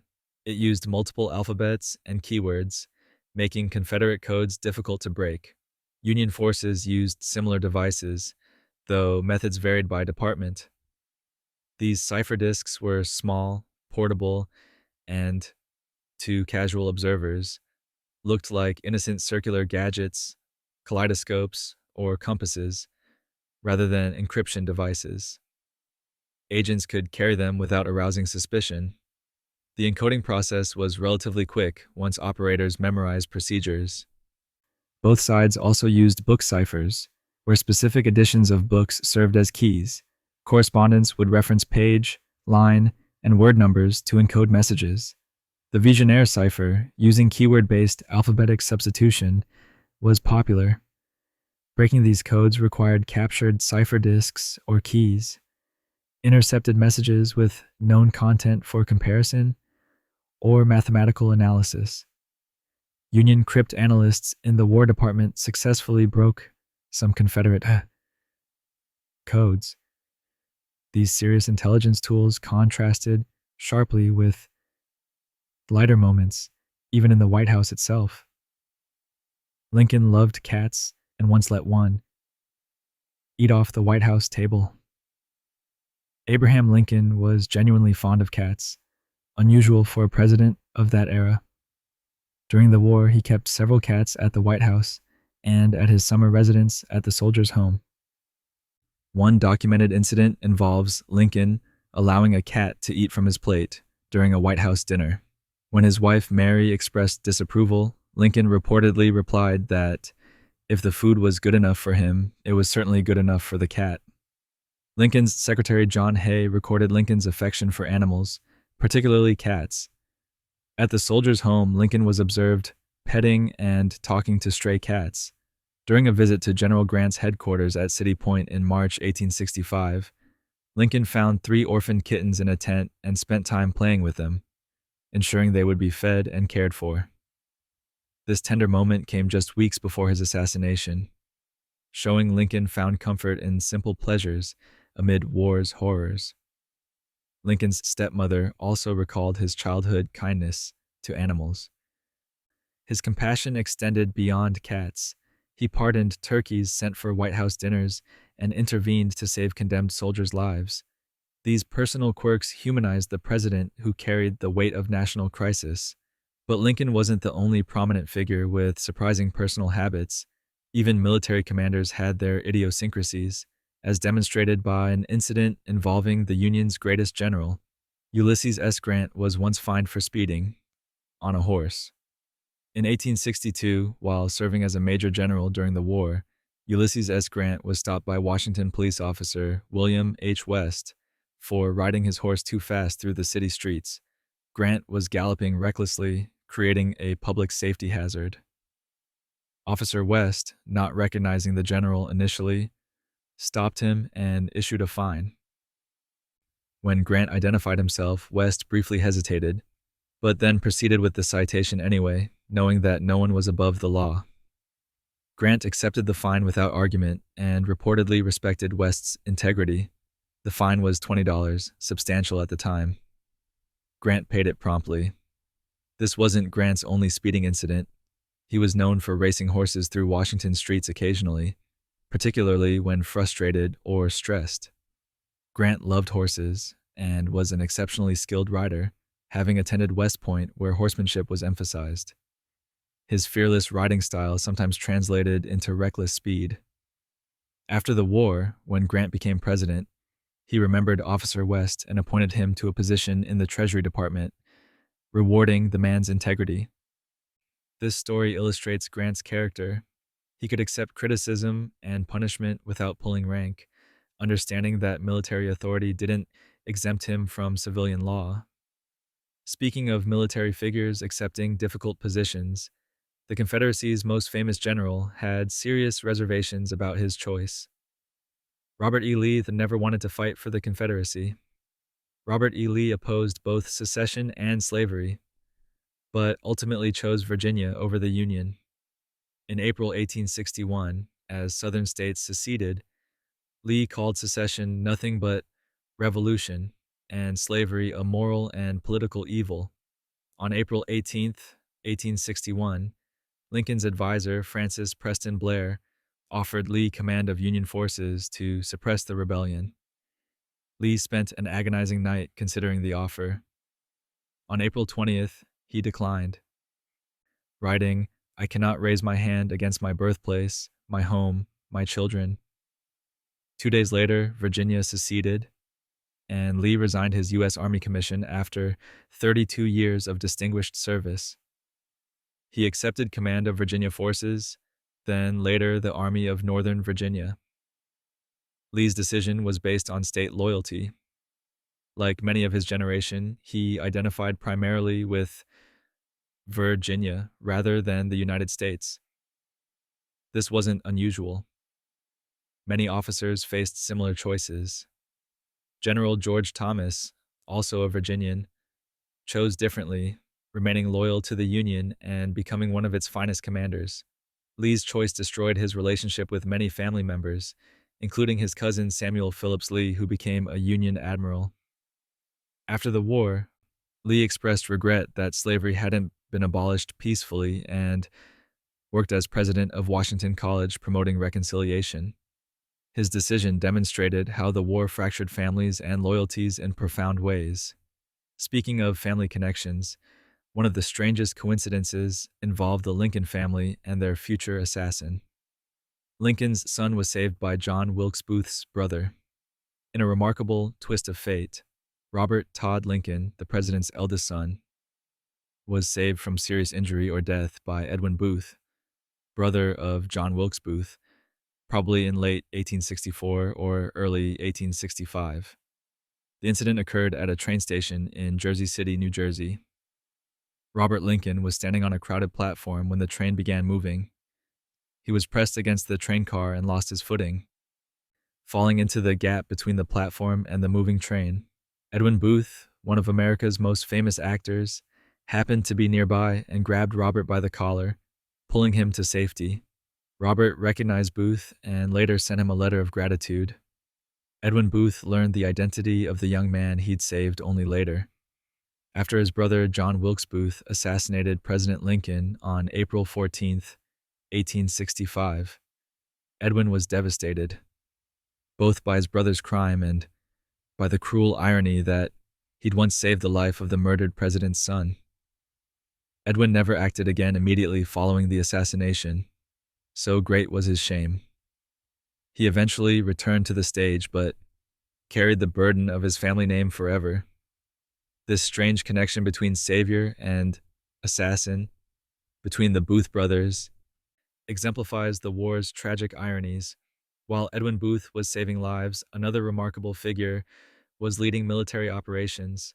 Harriet Tubman led a military raid and freed 700 slaves.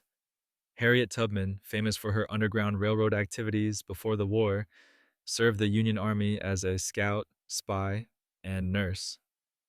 On June 2nd, 1863, she became the first woman to lead an armed military raid in American history during the Combahee River Raid in South Carolina.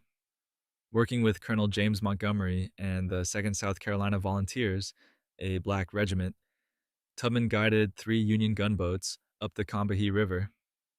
She had spent weeks gathering intelligence from slaves in the area about Confederate positions, mines in the river, and supply depots. The raid destroyed millions of dollars worth of Confederate property, including rice mills, plantations, and supplies. Confederate forces were caught completely by surprise. Most importantly, approximately 750 enslaved people were liberated during the operation. Tubman helped organize the rescue of these refugees, many of whom joined the Union Army. She personally led many of them aboard the boats as plantations burned behind them. The raid was a significant military and propaganda success. Tubman received approximately $200 total for her Civil War service, far less than male soldiers or spies. She spent decades after the war fighting for proper compensation and recognition, finally receiving a small pension late in life. But while Tubman fought for freedom, the Confederate president faced very different treatment after the war. Jefferson Davis was imprisoned in leg irons. For 2 years, Jefferson Davis was captured on May 10, 1865, and imprisoned at Fort Monroe, Virginia. Initially, military authorities feared rescue attempts or suicide, so they placed Davis in a cell with constant guard surveillance and kept a light burning continuously. On May 23, 1865, on orders from Secretary of War Edwin Stanton, guards placed Davis in leg irons, shackles around his ankles connected by chains. Davis resisted violently, requiring several soldiers to restrain him while the blacksmith applied the irons. This treatment was considered excessively harsh even by many Northerners, and it lasted only 5 days before public outcry forced their removal. However, Davis remained imprisoned in harsh conditions for nearly 2 years total. He was indicted for treason but never tried. The government worried a trial might establish legal precedents about secession rights or embarrass the Union if acquitted. Davis's health deteriorated in prison, though conditions gradually improved. His wife Verena campaigned for his release. Finally, in May 1867, he was released on bail funded by prominent citizens, including Horace Greeley. The treason charges were eventually dropped in 1869 when President Andrew Johnson issued a general amnesty. Davis never expressed regret for the Confederacy and spent his remaining years defending Southern actions. His treatment in chains became a propaganda tool for lost cause mythology. While Davis faced harsh treatment, another Union general developed his own controversial relationship with the press. William Tecumseh Sherman hated reporters more than rebels, General William Tecumseh. Sherman's loathing of newspaper reporters was legendary and shaped his military career. In 1861, while commanding in Kentucky, Sherman gave reporters an honest assessment of Union challenges, including his need for 200,000 troops to secure the region. Newspapers reported this as evidence of insanity, with headlines declaring Sherman mentally unstable. This public humiliation deepened Sherman's distrust of the press. He called reporters spies and blamed them for providing intelligence to the Confederacy through their detailed battle coverage. Sherman was correct. Confederate commanders regularly read Northern newspapers for information about Union positions, strength, and plans. In 1863, Sherman court-martialed reporter Thomas Knox for allegedly revealing military information. The case became a public sensation, with Sherman arguing that loose-lipped reporters cost soldiers' lives. Although Knox's conviction was overturned, Sherman had made his point. During his Atlanta campaign and march to the sea in 1864, Sherman strictly controlled reporters' access and censored their dispatches. He once said, "I hate newspapermen. They come into camp and pick up their camp rumors and print them as facts." Sherman's paranoia about press coverage wasn't entirely unfounded. Newspapers did sometimes publish sensitive information, but his extreme response made him many enemies in the media. Meanwhile, other prominent figures navigated the complex politics of war and emancipation with surprising boldness. Frederick Douglass met Lincoln and criticized him too. Frederick Douglass, the famous abolitionist and former slave, met President Lincoln on 3 documented occasions during the war. Their first meeting occurred in August 1863, when Douglass traveled to Washington to protest the unequal treatment of black soldiers, specifically their lower pay and lack of promotion opportunities. Lincoln received Douglass cordially, listening to his arguments. Douglass later described Lincoln as the first great man I talked with in the United States freely, who in no single instance reminded me of the difference between himself and myself, of the difference of color. However, Douglass didn't hesitate to criticize Lincoln publicly for his slow progress on emancipation and black rights. Before the Emancipation Proclamation, Douglass attacked Lincoln's caution and willingness to preserve slavery where it existed. Even after emancipation, Douglass pushed Lincoln to move faster on black suffrage and equality. Their second meeting occurred in August 1864, when Lincoln, fearing he might lose the election, asked Douglass to develop plans for helping slaves escape before a potential Democratic victory. Their third meeting came at Lincoln's second inauguration in March 1865, where Lincoln personally greeted Douglass at the White House reception. This relationship illustrated Lincoln's ability to engage respectfully with critics, while Douglass demonstrated how effective advocacy required both cooperation and pressure. The war featured many such larger-than-life personalities, including Confederate commanders with peculiar habits. General Stonewall Jackson loved lemons and kept them in his pockets. Confederate General Thomas Stonewall Jackson was known for various eccentricities, including his passionate love of lemons. Jackson believed sucking on lemons aided his digestion and helped treat his chronic dyspepsia, indigestion, which troubled him throughout his life. He carried lemons in his pockets during campaigns, pulling them out to suck on during battles and marches. Soldiers frequently saw Jackson sitting on his horse during combat, seemingly serene while sucking a lemon. In camps where lemons were unavailable, increasingly common as the Union blockade tightened, Jackson complained bitterly and wrote his wife requesting she send them. Jackson also had other unusual habits.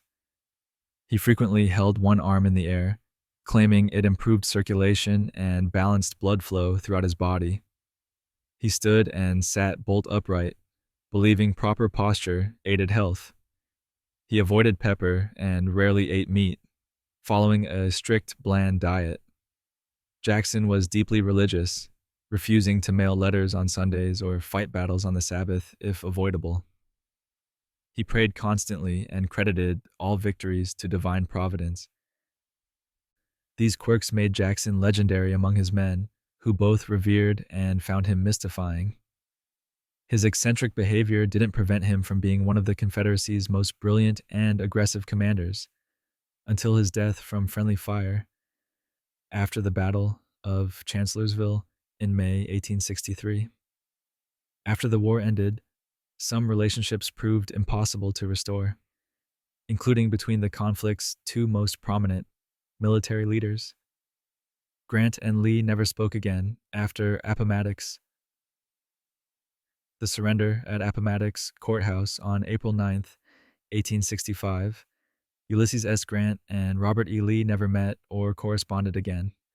Their meeting at the McLean House, where Lee surrendered the Army of Northern Virginia, was their only face-to-face encounter. The meeting lasted about 90 minutes and was reportedly cordial. They discussed their previous service in the Mexican War and Grant offered generous terms, allowing Confederate officers to keep their sidearms and soldiers to keep horses for spring planting. They signed the surrender documents, shook hands, and parted. Grant forbade his men from celebrating, saying, "The war is over. The rebels are our countrymen again." Despite this respectful conclusion, the two generals never reconnected. Lee spent his remaining 5 years as president of Washington College, later Washington and Lee University, dying in October 1870. Grant became U.S. president in 1869, serving 2 terms until 1877, then died of throat cancer in 1885. Neither man publicly expressed any desire to meet again. Grant respected Lee's military skill, but believed he'd made the wrong choice fighting for the Confederacy. Lee apparently preferred living quietly in defeat rather than renewing contact with former opponents.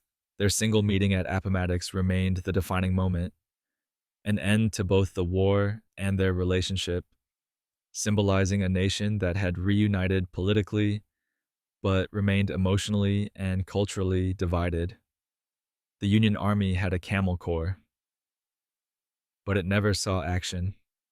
The U.S. Army Camel Corps, established before the Civil War in 1856, continued to exist when conflict erupted, but saw no combat use. Secretary of War Jefferson Davis, ironically, had convinced Congress to appropriate $30,000 to import camels for military experiments in southwestern deserts. 77 camels arrived from the Middle East, along with handlers who taught soldiers to manage them. The experiment proved camels could carry heavier loads than mules in arid terrain and needed less water. However, American soldiers and horses hated them. Camels were temperamental, smelly, spat at handlers, and frightened horses so badly that cavalry units couldn't operate near them. When the Civil War began, most camels were at Camp Verde, Texas. After Texas seceded, Confederate forces captured them. Some were used briefly for hauling supplies in Texas. Union forces in California and New Mexico retained a few camels, but never deployed them militarily. After the war, the Army abandoned the experiment entirely. Camels were sold at auction, with some ending up in circuses or as pack animals for mining operations. Reports of wild camels roaming the Southwest persisted for decades.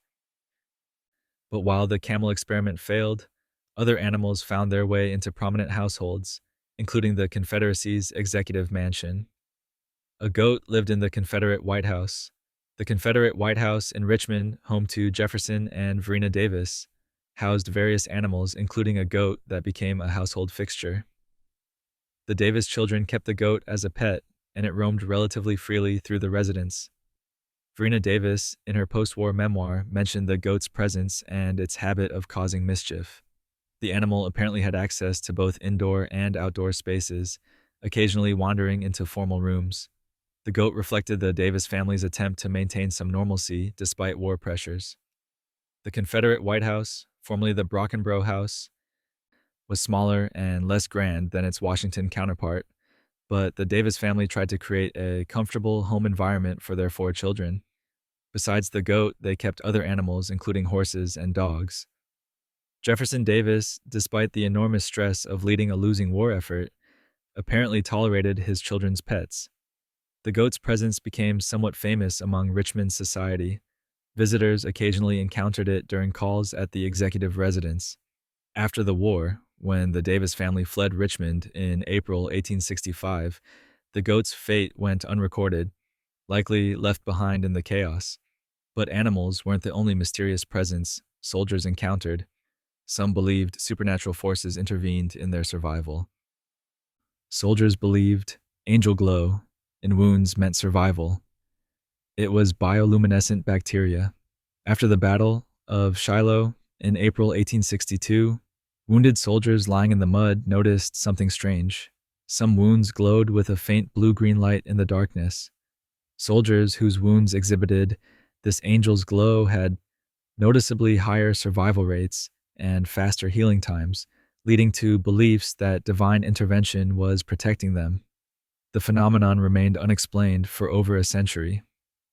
In 2001, two teenagers researching a science fair project proposed a scientifically sound explanation: bioluminescent bacteria called photohabdus luminescens.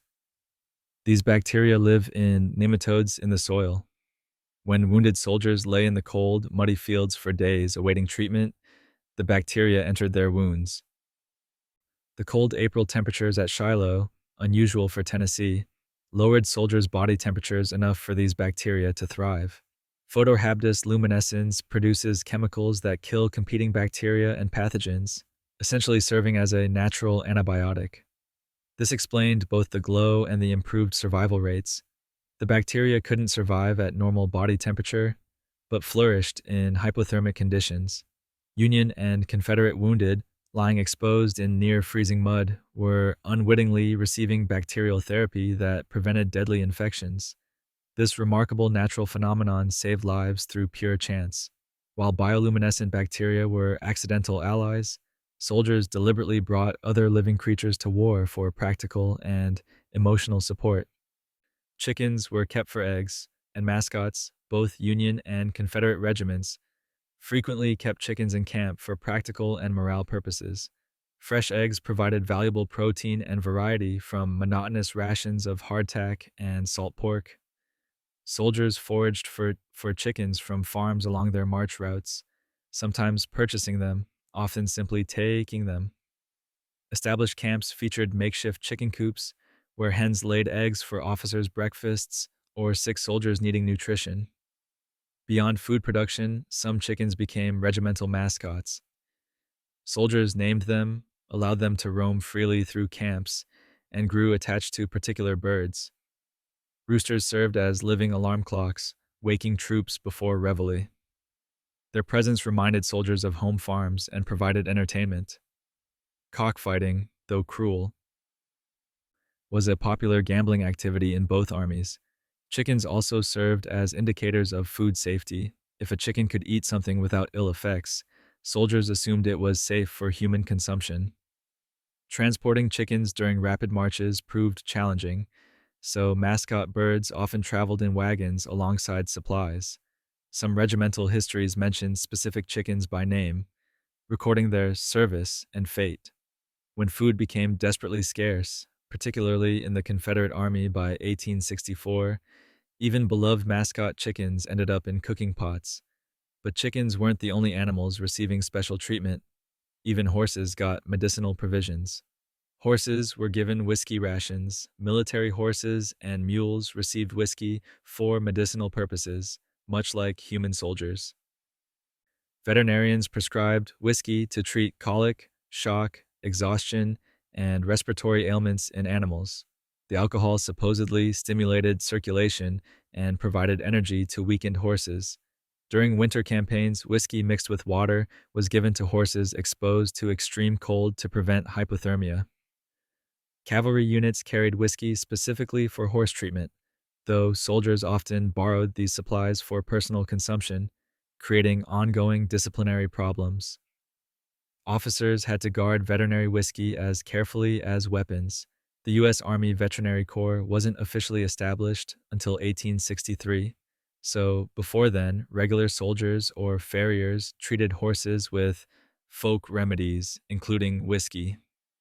Confederate cavalry faced worse shortages. By 1864, they had almost no whiskey for either horses or men.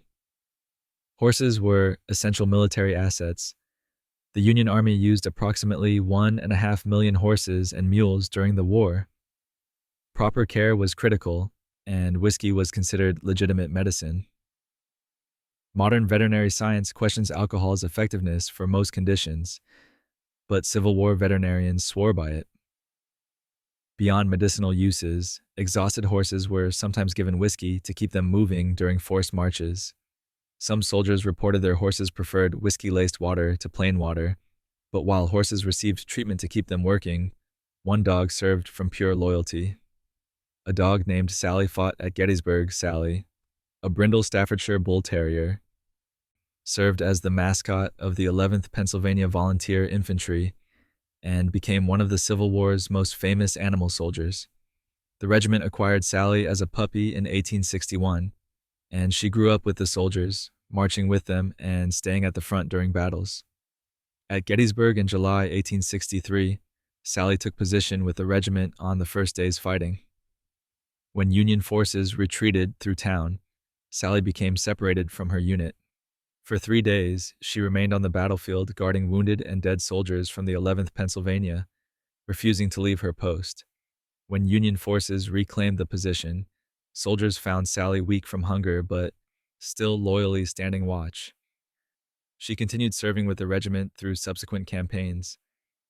Tragically, Sally was killed by a bullet to the head during the Battle of Hatcher's Run in February 1865, just months before war's end. The regiment buried her immediately on the battlefield despite being under fire, holding a brief ceremony. In 1890, veterans of the 11th Pennsylvania erected a monument at Gettysburg featuring a bronze statue of Sally at their feet, honoring their faithful companion. The statue still stands today, one of the few battlefield monuments depicting an animal. Speaking of animals and reputations, one general's name became unfortunately associated with camp followers. General Hooker's men were called Hooker's Brigade, and so were the camp followers. The etymology of hooker as slang for prostitute is often incorrectly attributed to Union General Joseph Hooker. The popular story claims that prostitutes followed Hooker's camps in such numbers that they became known as Hooker's women, or just hookers. While Hooker's headquarters did have a reputation for parties and loose morals, officers called it a combination of barroom and brothel. He didn't originate the term. The word hooker for prostitute was documented in print before the Civil War, appearing in an 1859 edition of a North Carolina newspaper and in other sources from the 1840s referring to prostitutes in New York's Corlier's Hook District. Nevertheless, Hooker's wartime reputation certainly popularized and reinforced the term. His headquarters in Washington featured heavy drinking, and prostitutes frequented the area. Soldiers joked about Hooker's Brigade when referring to camp followers. General Hooker, who commanded the Army of the Potomac briefly in 1863, before being relieved after the Battle of Chancellorsville, never officially commented on this association with his name. The linguistic coincidence was too perfect for soldiers to resist. While the general didn't create the term, his reputation ensured its continued use. But not all military animals carried such dubious associations. Some caused genuinely serious diplomatic incidents, including one pig that nearly started an international conflict during this period. A pig started a skirmish between two regiments. The Pig War between the United States and Britain began in 1859 and technically continued through the Civil War, though it involved no human casualties. On San Juan Island, claimed by both the U.S. and Britain, an American settler shot a pig belonging to the British Hudson's Bay Company that was eating his potatoes. This seemingly trivial incident escalated into a military standoff. The British threatened arrest, American settlers requested military protection, and both nations sent troops to the island. At the peak, 461 American soldiers with 14 cannons faced off against 5 British warships carrying over 2,000 men. Incredibly, despite high tensions, no shots were fired except at the original pig. During the Civil War years, both American and British forces remained on San Juan Island in an uncomfortable joint occupation. The absurdity of two powerful nations nearly going to war over one pig wasn't lost on observers. Kaiser Wilhelm I of Germany, asked to arbitrate, ultimately awarded the island to the United States in 1872. While this pig incident occurred on the Pacific coast, far from Civil War battlefields, it illustrated how small provocations could escalate dangerously. But Union and Confederate soldiers faced more supernatural fears than international incidents, including various superstitions that supposedly predicted death. Soldiers believed seeing an owl meant death. Before morning Civil War soldiers, like most 19th century Americans, held numerous superstitions. Seeing an owl, particularly hearing one's call near camp at night, was considered an extremely bad omen predicting imminent death, either your own or a comrade's. This belief had deep roots in European folklore where owls symbolized death and misfortune. Soldiers on both sides shared this superstition. Diary entries and letters home reference owl sightings with trepidation. After hearing an owl, soldiers would note which man in their unit died soon after, reinforcing the belief. Of course, in a war zone where death was commonplace, someone usually did die shortly after any given event, creating confirmation bias. Other common soldier superstitions included never light 3 cigarettes with 1 match. The third man would die. Never accept a coin from a dead man's pocket, and never wash clothes immediately before battle. Washing symbolically prepared the body for burial. Soldiers carried talismans, lucky coins, Bible passages, photographs, believing they provided protection. Both Union and Confederate troops believed their cause was righteous, and God favored them, which provided psychological comfort. Some soldiers believed premonitions in dreams warned of death. These superstitions gave men some feeling of control in an environment where random death struck constantly. Superstitions extended beyond omens. Some units even incorporated personal touches into their military equipment.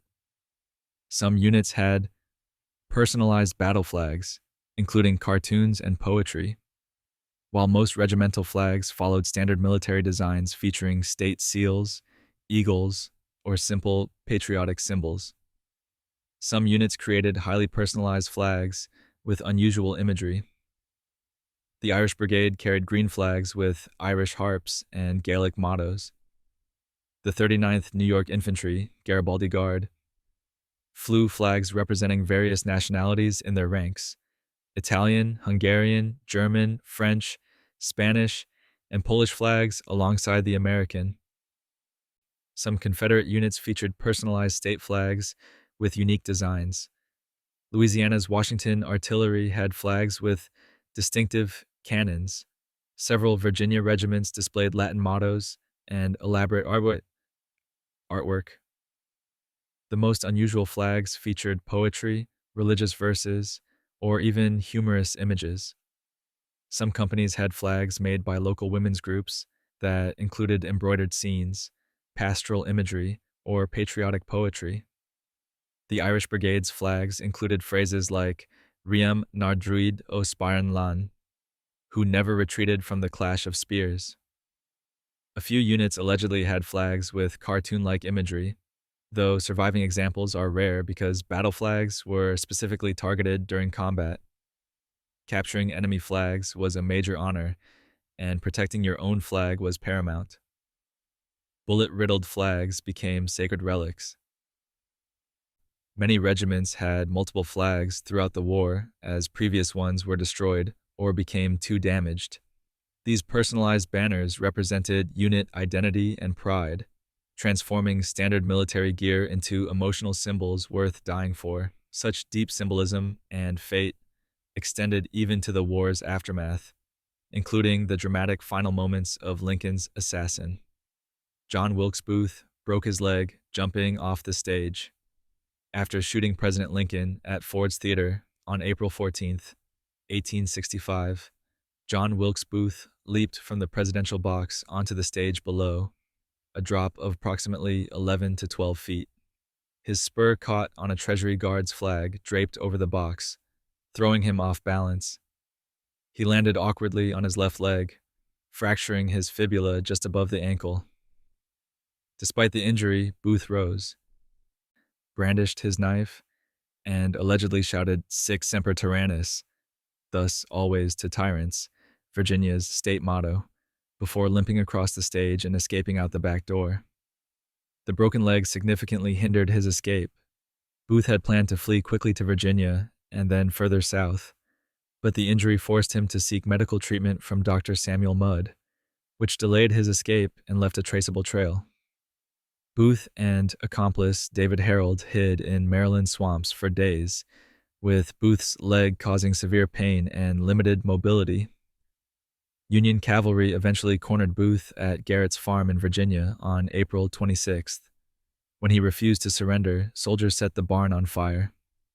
Sergeant Boston Corbett shot Booth against orders, or Booth may have shot himself, accounts differ. Booth died shortly after, and his broken leg, created in his theatrical escape, ultimately contributed to his capture. Lincoln himself had experienced a strange premonition just days before his death. Lincoln dreamed of his own funeral days before his death.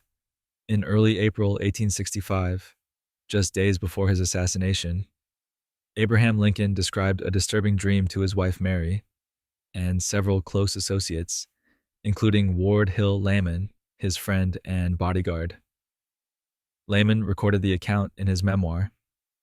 Lincoln said he was awakened in his dream by sobbing sounds. He walked through empty White House rooms, following the crying, until he reached the East Room. There he saw a catafalque, a platform supporting a corpse wrapped in funeral vestments. Soldiers stood guard, and mourners filled the room. Lincoln asked a soldier, "Who is dead in the White House?" The soldier replied, "The president. He was killed by an assassin." A loud outcry from mourners woke Lincoln from the dream. He was deeply troubled by this vision and discussed it several times in his final days. Mary Lincoln was terrified and begged him to be more careful. On April 14th, 1865, just days after recounting this dream, John Wilkes Booth assassinated Lincoln at Ford's Theater. Lincoln's body was indeed displayed on a catafalque in the East Room, exactly as his dream foretold. This eerie premonition has fascinated historians, though skeptics note that Lincoln received regular death threats and assassination was a reasonable fear. Whether supernatural premonition or anxiety-driven nightmare, the dream's accuracy is undeniable. After his death, other Civil War figures faced complex struggles with their legal status and national identity. Lee applied for citizenship after the war. It wasn't approved until 1975. Robert E. Lee applied for a presidential pardon and restoration of U.S. citizenship on June 13, 1865. Just 2 months after Appomattox, President Andrew Johnson had announced that former Confederate officials could apply for individual pardons. Lee submitted his application with the required oath of allegiance, having it notarized by a Union officer. He wanted to set an example for other Southerners and believed reconciliation required accepting Union authority. However, his application mysteriously disappeared, likely lost in the State Department. Though some historians suspect deliberate misplacement by officials opposed to restoring Lee's rights, Lee was never pardoned during his lifetime, dying in 1870 without citizenship restored. The application was discovered in 1865 in the National Archives. In 1975, Congress passed a joint resolution, and President Gerald Ford signed legislation posthumously restoring Lee's citizenship, effective June 13th, 1865. The original application date. The restoration was controversial, with some arguing Lee didn't deserve this honor given his role leading Confederate armies. Supporters argued reconciliation required acknowledging that Lee had sought restoration and had worked peacefully for reunion after the war. The 110-year delay in processing Lee's application symbolized America's ongoing struggle with Civil War memory. But while Lee sought restoration, another figure's fate was sealed with brutal finality. Mary Surratt was the first woman executed by the U.S. government. Mary Surratt was hanged on July 7, 1865, at Fort McNair in Washington, becoming the first woman executed by the United States federal government. She was convicted by military commission of conspiring in Lincoln's assassination. The evidence against her was circumstantial. John Wilkes Booth had frequented her boarding house, planning sessions occurred there, and her son John Jr. was a Confederate courier and conspirator, though he escaped to Canada. On the day of the assassination, Mary allegedly delivered a package containing binoculars to John Lloyd at her Maryland tavern, along with a cryptic message about shooting irons, suggesting foreknowledge of the plot. Her trial lasted just weeks, and the military commission was controversial. Many argued civilians should be tried in civilian courts. Mary's defenders claimed she was innocent or, at most, unknowingly involved. 5 of the 9 commission members signed a petition for clemency, requesting her sentence be commuted to life imprisonment due to her age and sex. President Andrew Johnson claimed he never saw this petition, though evidence suggests he did.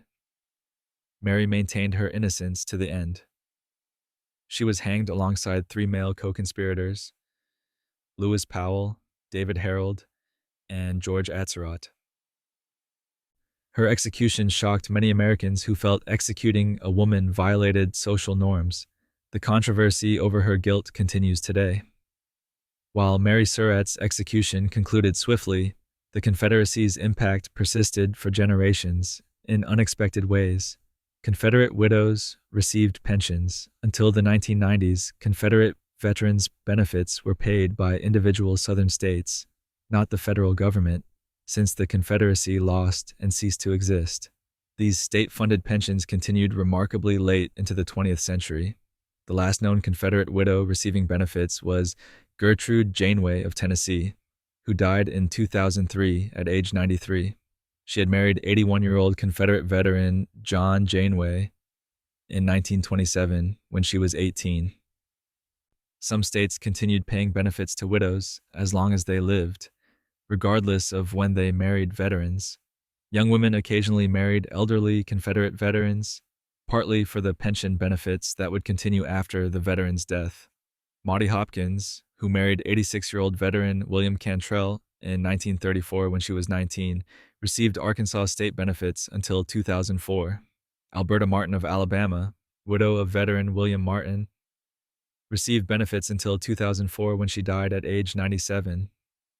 These extremely late marriages created pension obligations, extending nearly a century and a half after the war ended. Several Southern states only discontinued Confederate pension programs in the early 2000s. The final Confederate pension recipient was Irene Triplett of North Carolina, daughter of a veteran who received monthly payments until her death in May 2020. This meant Confederate-related government payments continued 155 years after Appomattox. And it wasn't just pensions that continued. Living Confederate veterans themselves survived into the mid-20th century. A Confederate veteran died in 1959. The last verified Confederate veteran was Walter Williams of Texas, who claimed to have served under General John Bell Hood. Williams died on December 19, 1959, at the purported age of 117.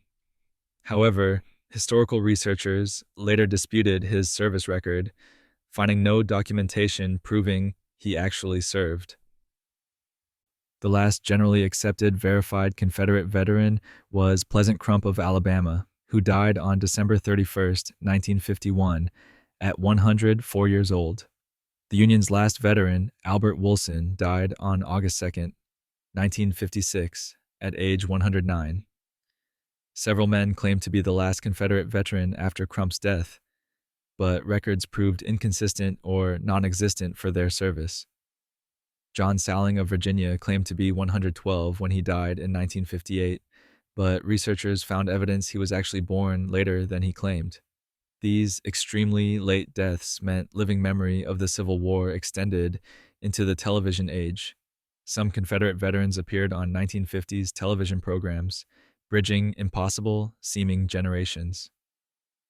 Young baby boomers alive today could theoretically have met Civil War veterans as small children in the early 1950s. This remarkable temporal proximity reminds us the Civil War wasn't ancient history. It existed within touching distance of the modern era. These long-lived veterans participated in extraordinary reunions that continued for decades. Civil War veterans held annual reunions for 70 years. Confederate and Union veterans began holding reunions shortly after the war. Initially Sartre events, where former soldiers gathered to commemorate battles and honor fallen comrades.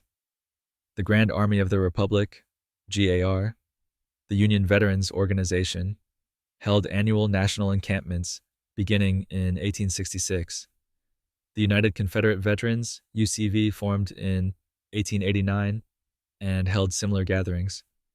Remarkably, by the early 20th century, former enemies began holding joint reunions at battlefield sites. The 50th anniversary reunion at Gettysburg in July 1913 brought together approximately 53,000 veterans, including Confederate and Union soldiers who had fought against each other in 1863. Veterans, now in their 70s and 80s, shook hands across the stone wall at the Bloody Angle, recreating Pickett's charge in friendship rather than combat. The 75th anniversary in July 1938 was the last major joint reunion, attended by about 1,800 veterans, all in their 90s or older. President Franklin Roosevelt spoke at the event. The image of ancient men in wheelchairs, wearing their old uniforms, embracing former enemies proved powerful.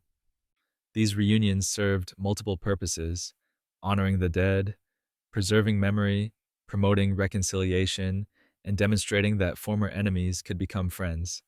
The last official GAR encampment occurred in 1949 with just 6 members present. But the war's physical traces remained embedded in the landscape itself. There are still bullets embedded in trees at Gettysburg. National Military Park preserves numerous trees that still contain bullets and metal fragments from the battle fought in July 1863. The most famous is the Witness Tree, a large oak near the Kodori farm that displays visible battle damage. Park rangers estimate hundreds of bullets remain embedded in trees throughout the battlefield. As trees have grown over 160 years, the lead bullets and iron fragments have been absorbed into the wood, becoming permanent parts of the tree's structure. Occasionally, park maintenance workers cutting dead or fallen trees discover bullets when their chainsaws strike metal. One tree, cut down decades after the battle, reportedly contained over 140 bullets. The presence of bullets at varying heights and trunks indicates where the soldiers were positioned. Higher bullets suggest shooting from elevated positions or longer ranges, while bullets near ground level indicate close combat. Some trees near the Peach Orchard, Devil's Den, and Little Round Top still show scars where bark was stripped by bullets or cannonballs. The National Park Service maintains these trees as living memorials, leaving bullets undisturbed. Visitors can occasionally spot damage on older trees. Though weathering has obscured many marks, these silent witnesses provide tangible connection to the battle's violence, physical evidence that nearly 165,000 soldiers fought desperately across these now peaceful fields. Beyond Gettysburg, other artifacts from the war persisted in surprising places. Civil War-era medical tools are still on display in some rural clinics. Some rural medical facilities, particularly in areas that saw Civil War action, display authentic Civil War-era surgical instruments as historical exhibits. Museums, historical societies, and even a few operating medical facilities maintain these collections. The National Museum of Civil War Medicine in Frederick, Maryland, houses extensive collections of period surgical kits, amputation saws, bone saws, scalpels, and medical equipment. Similar displays exist at battlefield medical museums in Gettysburg, Antietam, and other sites. A few rural clinics in Virginia, Tennessee, and Maryland have display cases containing Civil War medical instruments, not for use, obviously, but as historical artifacts acknowledging the region's history. Some of these instruments were discovered during building renovations, buried in old battlefield hospitals, or donated by local families whose ancestors served as Civil War surgeons. The instruments remain remarkably preserved because quality surgical steel doesn't rust easily if properly stored. Bone saws look particularly gruesome to modern eyes, resembling carpentry tools more than medical equipment. Some displays include period anesthesia equipment, surgical needles, bullet extractors, and tourniquets. These exhibits serve educational purposes, showing visitors the brutal reality of Civil War medicine. Hospitals and medical schools occasionally display Civil War surgical kits as examples of medical history evolution. Seeing actual tools used in amputations makes the war's human cost visceral in ways written descriptions cannot. When Lincoln died, his funeral procession served similar purposes, making national grief tangible through ritual. Lincoln's funeral train took 2 weeks to travel the country. But Abraham Lincoln's funeral train departed Washington on April 21st, 1865, and traveled 1,700 miles over 13 days, arriving in Springfield, Illinois, on May 3rd. The journey retraced, in reverse, Lincoln's inaugural route of 4 years earlier. The train carried Lincoln's body and the exhumed coffin of his son Willie, who had died in 1862. Lincoln wanted them buried together. The funeral train stopped in major cities including Baltimore, Harrisburg, Philadelphia, New York, Albany, Buffalo, Cleveland, Columbus, Indianapolis, and Chicago. At each stop, Lincoln's body lay in state for public viewing, with hundreds of thousands of mourners filing past his open coffin. An estimated 7 million people saw the funeral train pass or viewed Lincoln's body, approximately 1/3 of the entire northern population. Cities draped in black bunting lined streets with mourners. In Philadelphia, over 300,000 people viewed the body in just 24 hours. The train traveled slowly, averaging about 5 miles per hour, to allow crowds to gather along the route. Millions stood beside the tracks, heads bowed, as the funeral train passed. Churches tolled bells in communities along the route. The spectacle was unprecedented in American history, a nation publicly mourning its murdered leader through shared ritual.